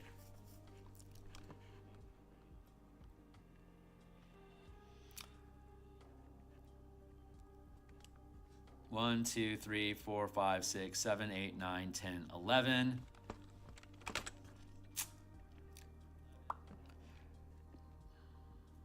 One, 2, 3, 4, 5, 6, 7, 8, 9, 10, 11. It's technically plus 8, but each one of these title lines I count as 3. And then 1, 2, 3, 4, 5, 6, 7, 8, 9, 10, 11, 12, 13, 14, 15, 16. 16 plus effectively 11, that's 27. 38 out of 41 lines. Oh, nice work, Kearney. Holy shit, and that's so much easier to understand now. I fucking love this. Oh, that's just fantastic, man. That's just fantastic. And then we'll have noticing fires at the end. So let's look at extinguishing fires now. This all just makes so much more sense. It's so much easier. Oh, I love 5e24. It's so much better. Yeah, it is completed, but we're updating it for the 2024 rules. 2024 has made a number of changes, small, subtle changes that really improve things in the game overall. And the burning hazard and the DMG didn't exist in 2014. So I had to make up rules for burning. But now that they have the burning hazard and it's super simple, the way that it resolves that it doesn't require a saving throw to end, it's just action spent. Then that gives us a base of any action you take will automatically be able to extinguish a 5-foot square of fire. But when you have large fires, you can make an ability check test, like a skill test, out of a skill challenge. Sorry, you can make a skill challenge out of it with multiple characters to hit higher DCs of different ability checks you might be using to narrate how you're extinguishing the fire. And the higher the DC you get, the easier it is for you to put out the fire.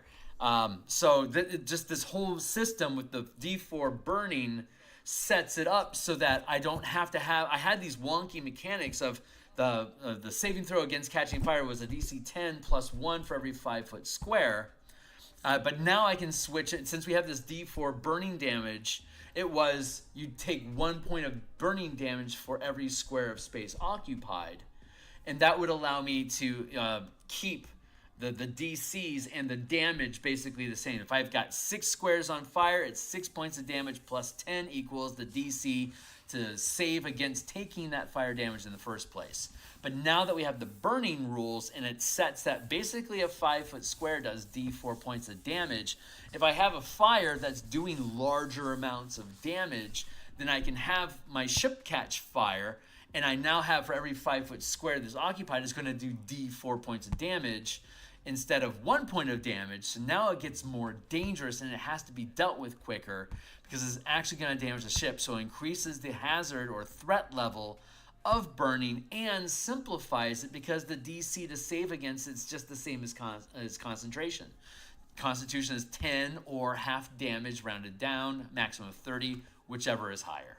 So yeah, and it's so much easier to explain it because all of these rules already exist in the game. So where I had to take all of this to explain just how to start a fire, I can now boil that down to just this, starting a fire. It's significant. It's actually a lot shorter than all of this information. It pans out.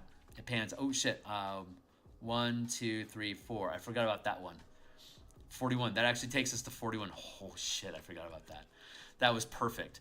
But yeah, it's just much simpler. It uses existing 5e 2-4 mechanics, and it just sinks in better with 2-4. And I'm not having to make up stuff. I can just steal the code that already exists in the game, which is what Wizards suggests that you do when you're creating homebrew mechanics anyway. So it was totally worth my time to come back here, and we've been rebuilding the entire book.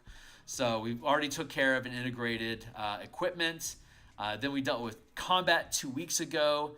We took care of spell casting and exploration last week. And now today we're working through hazards. And this is by far the most difficult.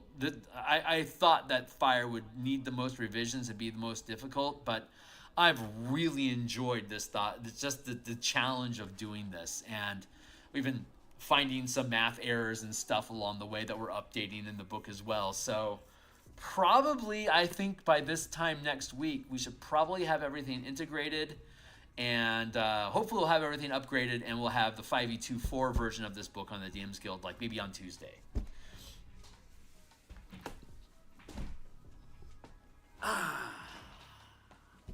So I'm feeling really fucking good about this. This was I typically go back and revisit books every 9 months just to look at them and make sure they still jive with my sensibilities as a DM and my understanding of how well the game works with character features to see if anything needs to get tweaked or changed. I know it slows down my overall production, but I like to go back and look at books and see if I can improve on them and then start cataloging things. And once I get to a point where if I catch a glaring error, I'll fix it right away. But if I'm starting to see little pieces here and there that don't really hurt anything but could use love, once I accumulate enough of them, I'll take a weekend and then update the book and then republish it. I did that multiple times with my Color Mana books that have been out for like 6 years. And now Spelljammer is going through that same process. And I just we're going to redo all the Color Mana books to update them to 2024, so they're using the new hotness, because I really do think that 2024 is new hotness. So yeah, we're revisiting it. Extinguishing fires, and then we'll have noticing fires on the next page. We could potentially say that noticing fires should be first, but maybe. Starting fires, but I think we can. I think we can afford to have noticing fires at the end.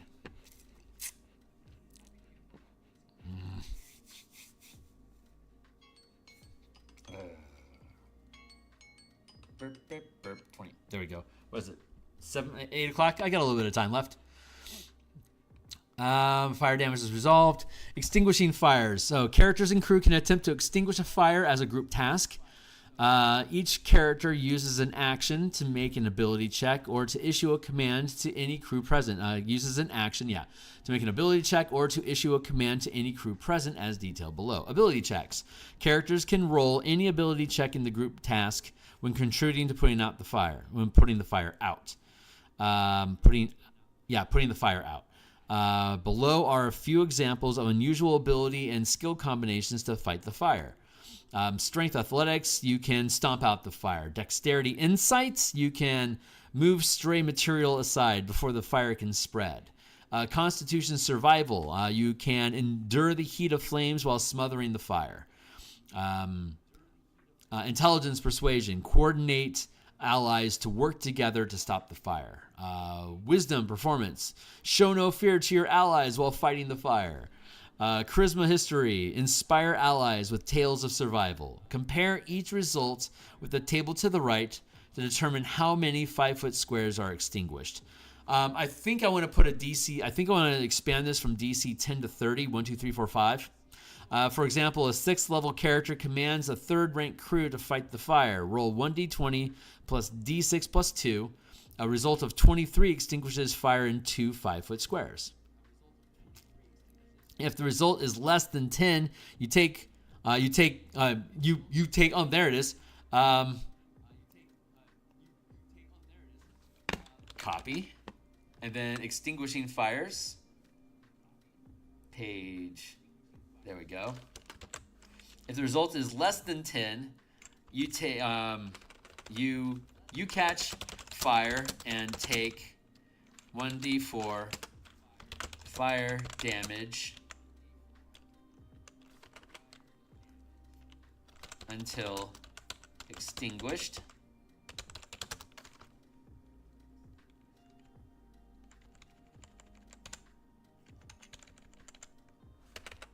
Period. A commander can take this damage for any crew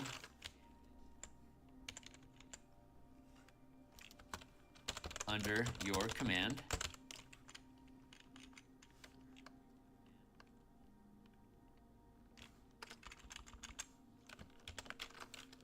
Comma, and the action is wasted. So now you're on fire. That's perfect. A commander can take this damage for any crew under your command.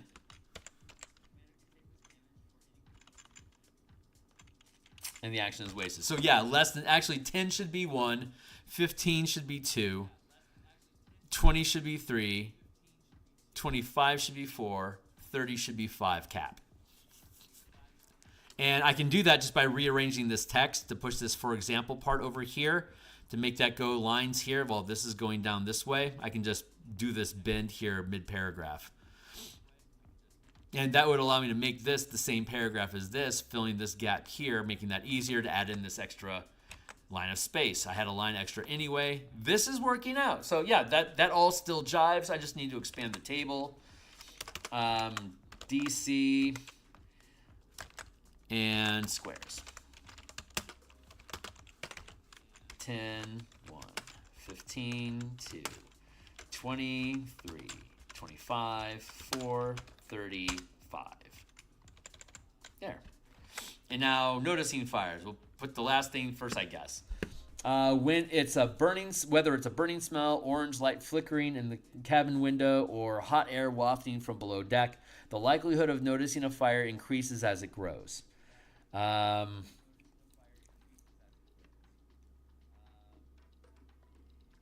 We'll go with, noticing fire. We actually do need to change this. I want to change this. We're going to make this easier. Noticing fires, spreading. Let's see. It's going to be squares, DC, example. Descriptions. So we're changing size to squares.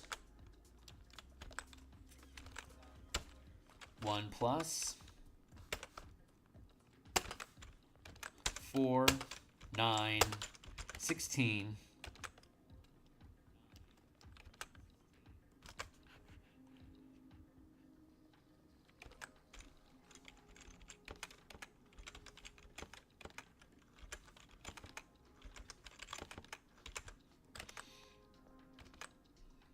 Yeah, that works.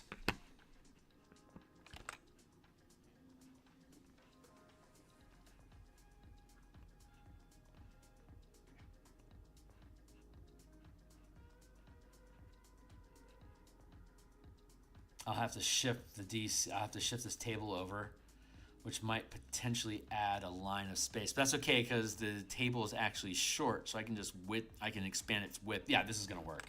This is totally gonna work.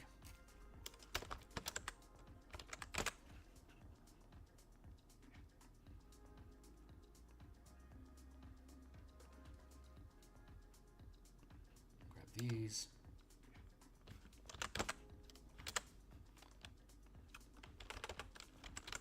Squares, the number of 5-foot squares. The number of 5-foot squares occupied by fire.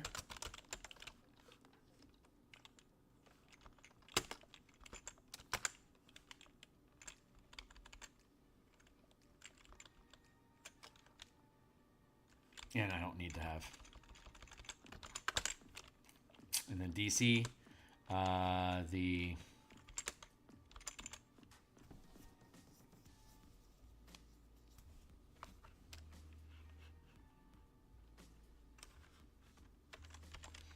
one to 3, 4 to 8, 9 to 15, 16 plus. The number of 5-foot squares occupied by fire. The target, the target DC to notice the fire using passive perception.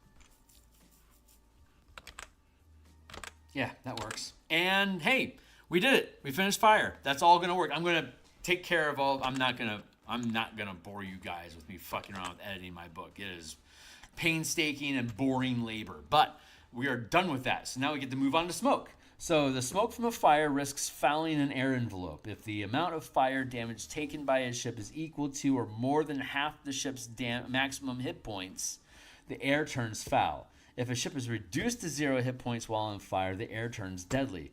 Refer to the blending air envelope section below. The air quality is depleted at the rate of 2 objects of the same size. Then the fire is extinguished. For example, the air of a vessel reduced to 0 hit points that's on fire turns deadly in 10 minutes. So if we go down to vessel, up to 500 feet, 1 minute. Same size. That are closer to the same size, the amount of time for the air envelope to change is based on the smaller object size. If the objects are the same scale, when one has fresh air and the other deadly, both blend to make foul air in the amount of time listed on the table above. If one envelope has foul air and another fresh or deadly, whichever object has fewer hit points. Let's see. For example, a 20-foot skiff with foul air that enters a fresh air envelope of a 200-foot damselfly immediately refreshes its foul air. When 2 objects with fresh air enter the same space, there's no noticeable changes.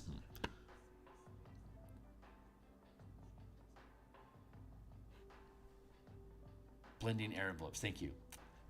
When 2 objects with fresh air enter the same space, there's no noticeable change, as with 2 with foul air or deadly air. However, when objects have different air quality, they can affect each other's air envelopes. Objects immediately gain the quality of the air of objects 10 or more times larger. For example, a 20-foot skiff craft with foul air that enters the fresh air envelope of a 200-foot damselfly vessel immediately refreshes its foul air. For objects that are closer to the same size, the amount of time for the air to change is based on the smaller object's size. So we're dealing with objects up to 500 feet in size, which should technically be 1 minute. If the objects are the same scale where one has fresh air and the other deadly, both blend to make foul air if the amount of time listed on the table above. If one envelope has foul air and another fresh or deadly, whichever object has fewer hit points eventually adopts the air quality of the object with more, albeit slowly. The time change air quality is 1 magnitude larger than what's listed above. Okay, great. So the air supply is 1 minute normally, but it takes 10 minutes for it to shift from good to bad. For example, the air of a vessel reduces 0 hit points that's on fire, turns deadly in 10 minutes. There you go. Okay, so that was spreading fire. No, that was smoke. We talked about spraying fire. Yep, smoke, that still actually jives. Foul and deadly air. So, as detailed in the spelljamming section above, all objects and creatures are surrounded by an air envelope. Unless there's a source surrounding fresh air, the air is assumed to be deadly, as detailed below. The duration of fresh air is determined by the source. A major helm sustains fresh air for 100 days. A minor helm sustains fresh air for 1 day. A creature's envelope sustains fresh air for 1 minute. Objects up to... I should change this from major helm and minor helm to vessels and crafts, because it's really the size of the object, not the power of the magic. So, foul and deadly air, page 69.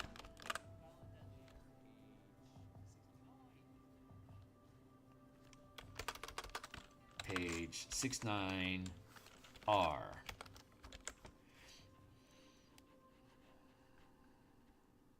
A vessel sustains fresh air. A craft.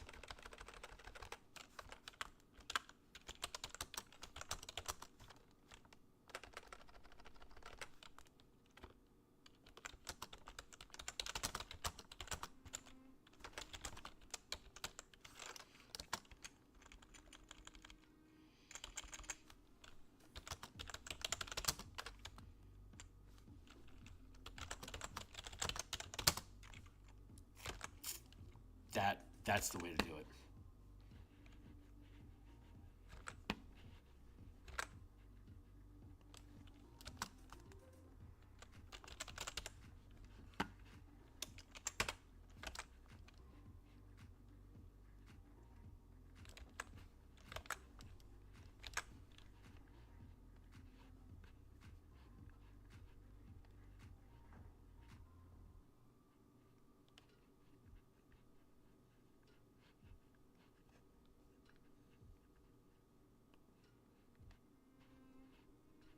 Yeah, okay, that works.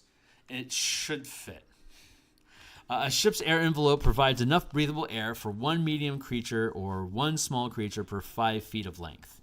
For example, a 200-foot vessel has enough breathable air for 40 medium or smaller creatures, while a 30-foot craft has enough for 6. More and larger creatures deplete air quality faster, proportionate to the number of creatures and their sizes. Large creatures deplete air 4 times faster. Huge creatures deplete air 9 times faster. Gargantuan creatures deplete air 16 times faster. For example, an air envelope that can sustain 20 medium creatures for 100 days can do so for 5 large creatures, or 10 huge creatures, and 10 medium creatures. Similarly, 40 medium creatures would deplete this air envelope in 50 days. Once depleted, fresh air becomes foul. Foul air is breathable, but any creatures that do so suffer from the poison condition until breathing fresh air again. Foul air can be sustained for the same duration as fresh air detailed above. Once depleted, foul air turns deadly. Deadly air can't be breathed. Any creature relying on air begins to suffocate, as described in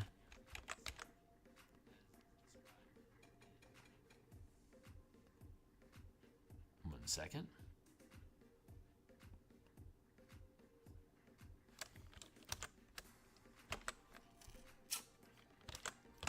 Let's go on a hunt for language. Language hunt. Let's go. How about, is suffocating in here? I bet drowning is. No?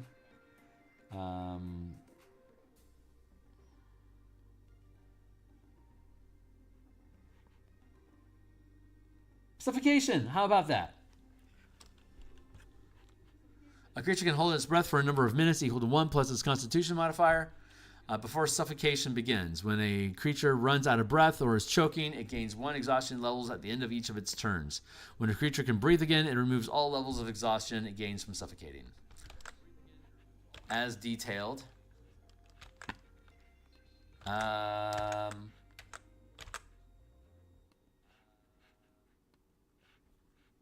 Deadly air can't be breathed. Any creature relying on air begins to suffocate, as described in the suffocation hazard. in the... Is it in the DMG? Or is it just, or is it the player's handbook?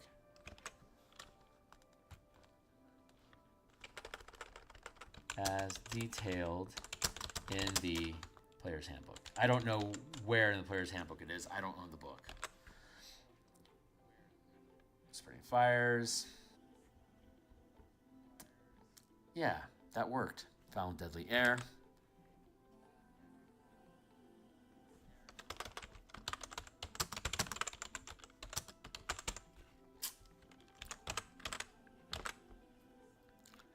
Plants and air envelopes. Plants can perpetually sustain fresh air for creatures 1/10 the size of area occupied by plants. For example, a 200-foot area occupied by plants can sustain fresh air for the equivalent of a 20-foot space. This is sufficient to sustain fresh air for one gargantuan creature or 16 medium creatures indefinitely. The space occupied by living ships and awakened ships are considered to be plants occupying an area equal to the space occupied by the ship. For example, an awakened Star Moth vessel occupies a 200-foot square, sufficient to sustain fresh air for 16 medium creatures indefinitely.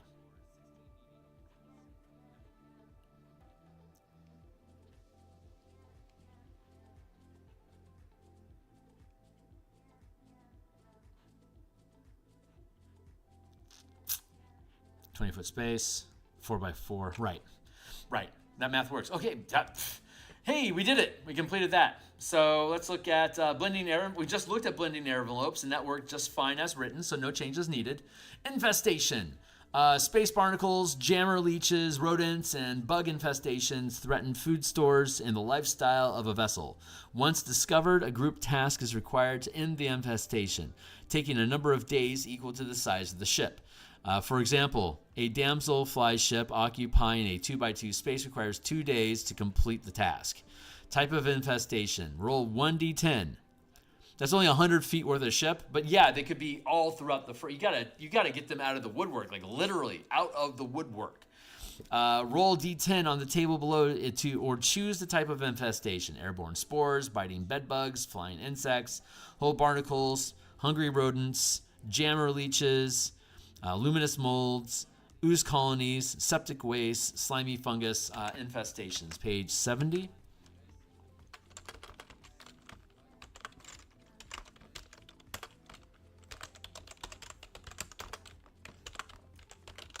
Create an external HTML link, hyperlink to Spelljammer, to SAIC, to SAIS on D&D Beyond. So I did not include jammer leeches in the book. Infestation severity. Choose or roll a severity of infestations to determine the group check DC. Roll 1, 2, 3, 4 is going to be D10, 15, 20, 25. Minor pests found in the ship's camp cargo hold. Prevalent beasts found in the ship's cargo hold and galley. Serious pest population in ship's cargo hold, galley, and cabin and crew cabins. Overwhelming pest presence evident throughout the ship. Boop. As a group task, each character can make an ability check or a command check to coordinate any crew present, comparing the results of the listed DCs to the table above.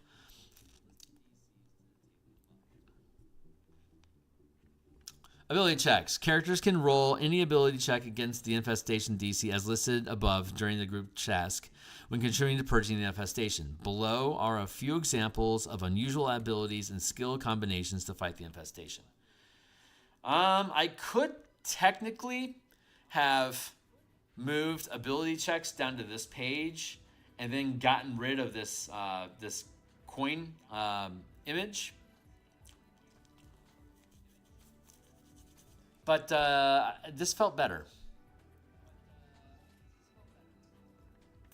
So ability check, strength, investigation, remove everything from the infested area. Dexterity, deception, set clever traps to capture any pests aboard. Constitution, perception, patrol vigilantly searching room by room for any signs of infestation. Intelligence, history, know common bait and repellents for the infesting creatures. Wisdom, nature, predict the behavior of the pests infesting the ship. And with charisma, medicine, coordinate cleaning crews to scrub the infested areas. The number of successes determines the result of the group check. Successes 3+. The infestation ends and the crew builds camaraderie, gaining +2 bonus to command checks, die rolls for a number of days equal to the number of successful rolls. 2. The infestation ends. 1 success, an additional day is spent removing the infestation, requiring another group check. And if 0, the lifestyle degrades by 1, triggering a morale check, and the infestation continues, requiring another group check after D4 days.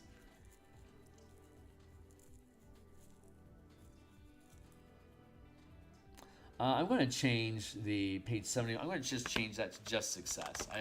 That feels weird. Page 71 left. Result. Oh, successes. Result.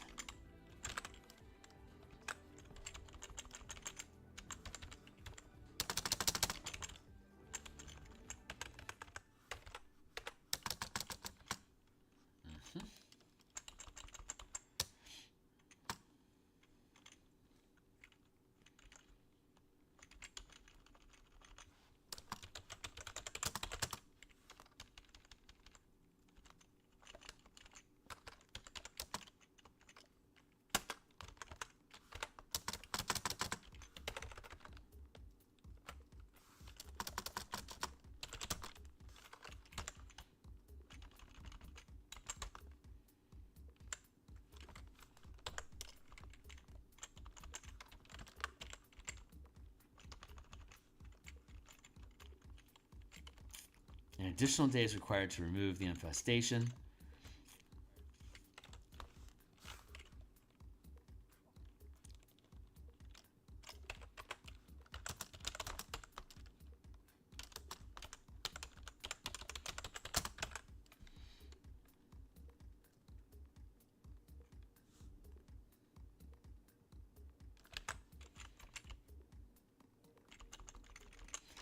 Results. The infestation requires an additional 1d4 days to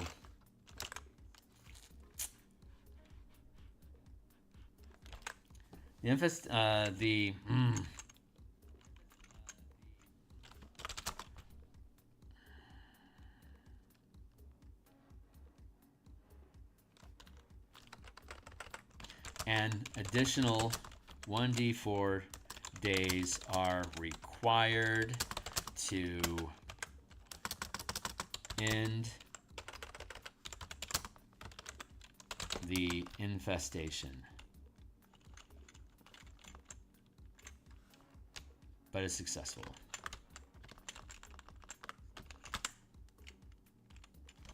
There.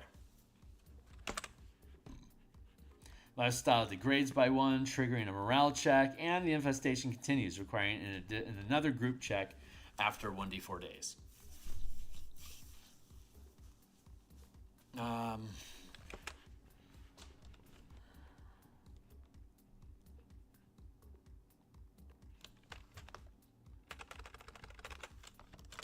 The time needed to end the infestation is doubled.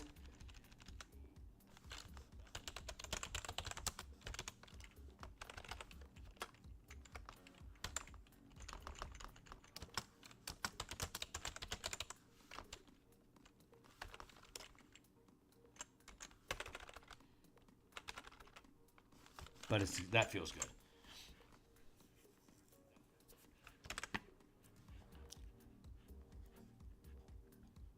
Morale mutiny.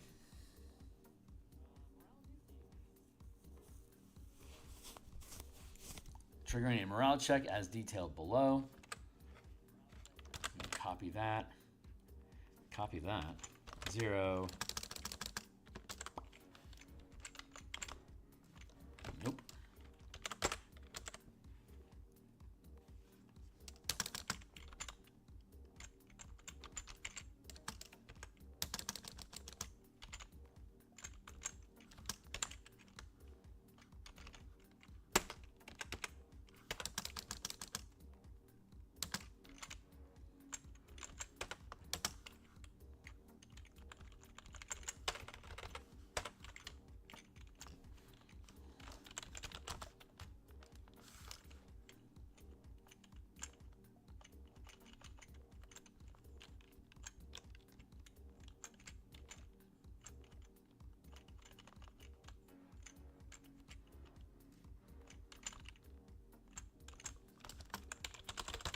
requiring an additional 1d4 days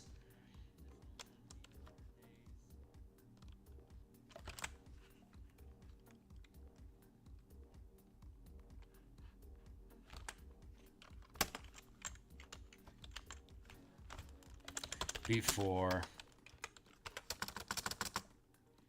making another group check.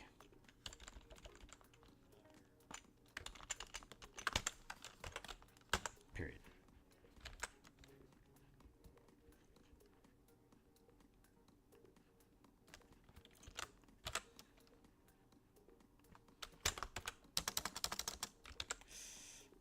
Shit. And the infestation persists. There we go. And the infestation persists, requiring an additional 1d4 days before making another group check.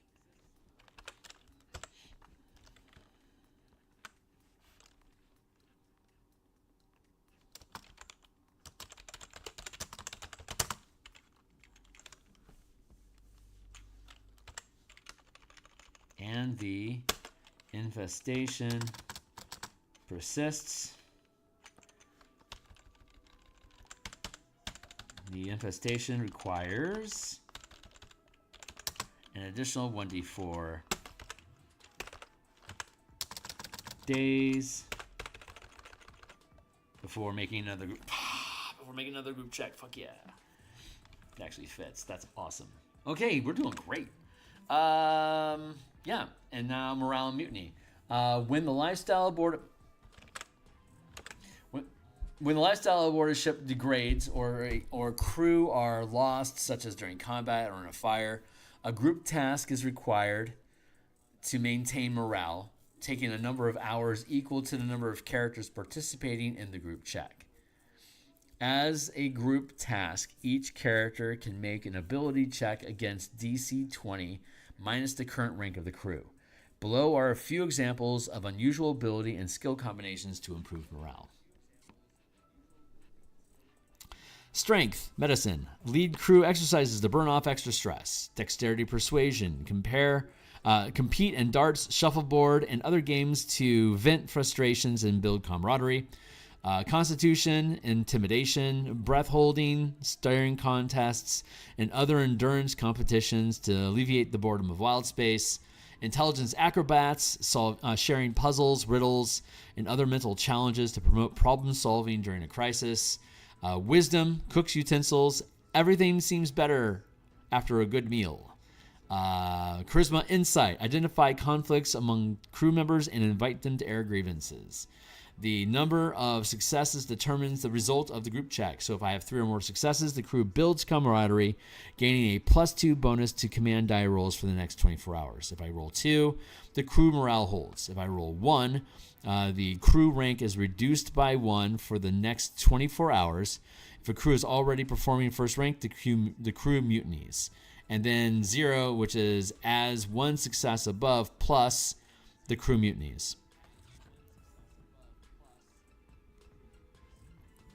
Mutiny. When a ship crew mutinies, they refuse to follow any orders and make 1 or more demands, such as the following. The crew demands the characters take the crew to a community that can sustain a comfortable lifestyle. They then disembark and refuse to adventure with the characters for D4 seasons per rank of crew. The crew demands a payment of gold or treasure. The crew demands the characters perform 1 or more tasks, such as resurrecting any lost crew. If the characters refuse, the crew might attempt to fight to take control of the ship for themselves. If the ship is attacked or faces any hazards before reaching port during a mutiny, the crew follows commands until the threat ends. The characters can then attempt another group task rolled with a disadvantage. If the task fails again, the crew might make additional demands or attempt to fight to take control of the ship for themselves. Wildstorms, the last of the hazards.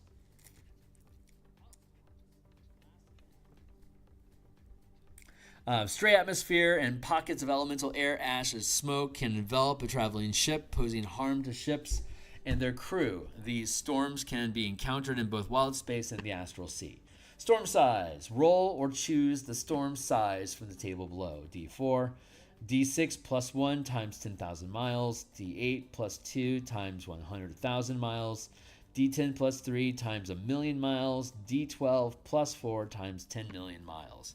DC 25, 20, 15, 10. Reroute 2d6 rounds, 3d8 minutes, 2d4 hours, 4d10 hours. Failure distance D3 times 10,000 miles. D4 plus 1 times 100 miles, which is half of what this is. Storm size is the number of squares and scale. Is the number of squares and scale the storm occupies. For example, a roll of 1 indicates a storm occupying 1d6 plus 1 squares. A result of 7 indicates a storm occupying a 7 by 7 space at the 10,000 mile scale.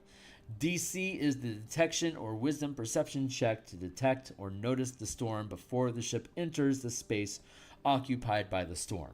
Succeeding the check allows the ship to stop before entering the storm. Rerouting is the amount, and so stopping is failure distance. Failure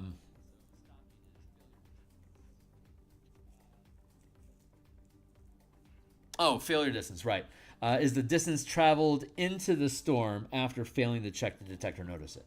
Rerouting is the amount of time needed to avoid the system and resume course to the destination, assuming the maximum speed of travel is 100 million miles per day. Increase the time proportionally if the maximum distance per day is less. Storm encounters. Creatures and objects can be encountered within or near the storm. Roll or choose from the table below. D20, 1 to 10, or no encounters at 11 plus. D4 elementals protecting their lair. D10 drifting autonome soldiers with orders to attack any ship. 1 ghost haunting the storm, waiting for its ship lost within to be freed. 2D4 methods, ash or smoke, curious about new visitors. D4 murder comets setting an ambush. Scavers looking for a meal. Undead pirates seeking new crew and ship, either skeletons or vampires. Ship graveyard of D4 ships with 1D4 minus 1 hit points each. Asteroid field occupying D10 squares, 1 scale smaller than the storm. So there's asteroids hidden within. Roll again. Duplicate results accumulate. Oh, neat. Okay. Or there's no encounters. Type of storm, D6. Abrasive, distracting, freezing, lightning, poisonous. Or 6, roll twice, ignoring duplicate results. Abrasive, while traveling through the storm, reduce your maximum speed by a magnitude of 10, minimum of 5 foot squares. Or the ship's siege weapon, any crew on deck takes D6 times 10 slashing damage each round. While traversing through the storm, check to maintain concentration.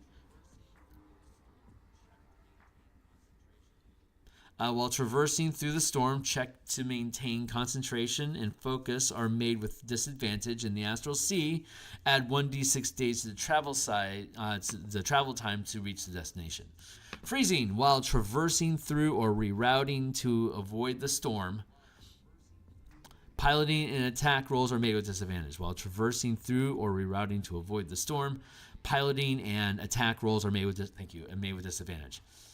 Lightning, when first encountered and once every hour while traversing through the storm, there's a 2% chance for each 10 feet of space the ship occupies. 10% chance for each. There's a 2% chance for each 10 feet of space the ship occupies that the ship is struck by lightning, dealing D4 times 10 lightning damage to the ship. For example, a 250-foot hammerhead ship has a 50% chance per hour of being struck, while a 20-foot skiff has a 4% chance. Poisonous. When first encountering the storm and once at the beginning of each hour thereafter while traveling within, the pilot must make a Constitution saving throw to prevent the storm from fouling the ship's air envelope.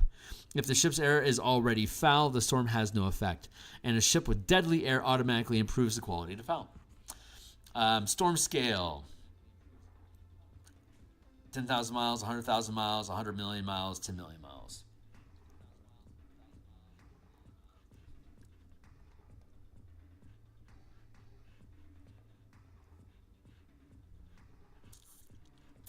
Why do I have storm scale listed here?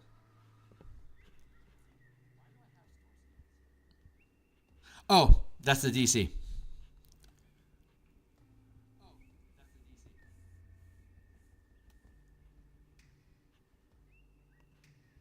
Poisonous.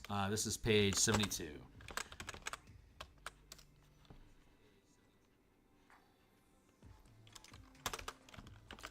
Page 72 R. Poisonous.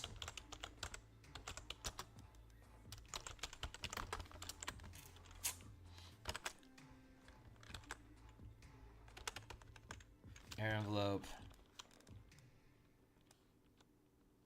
Listed on the table below. There. I can put that there. And then I can drop this a line. I can actually put a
as detailed above.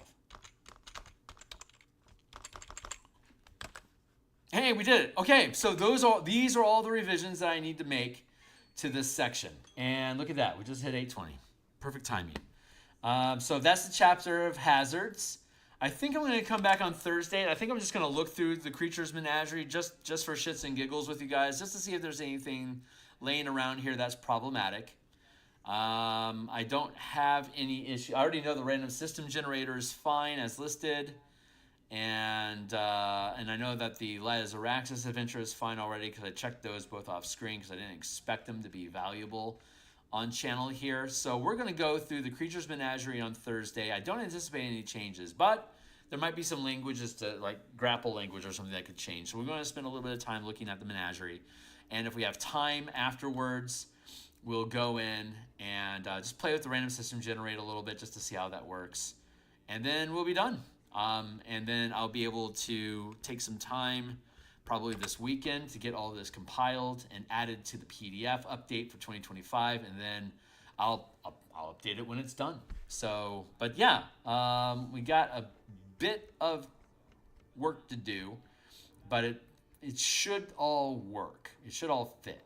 So.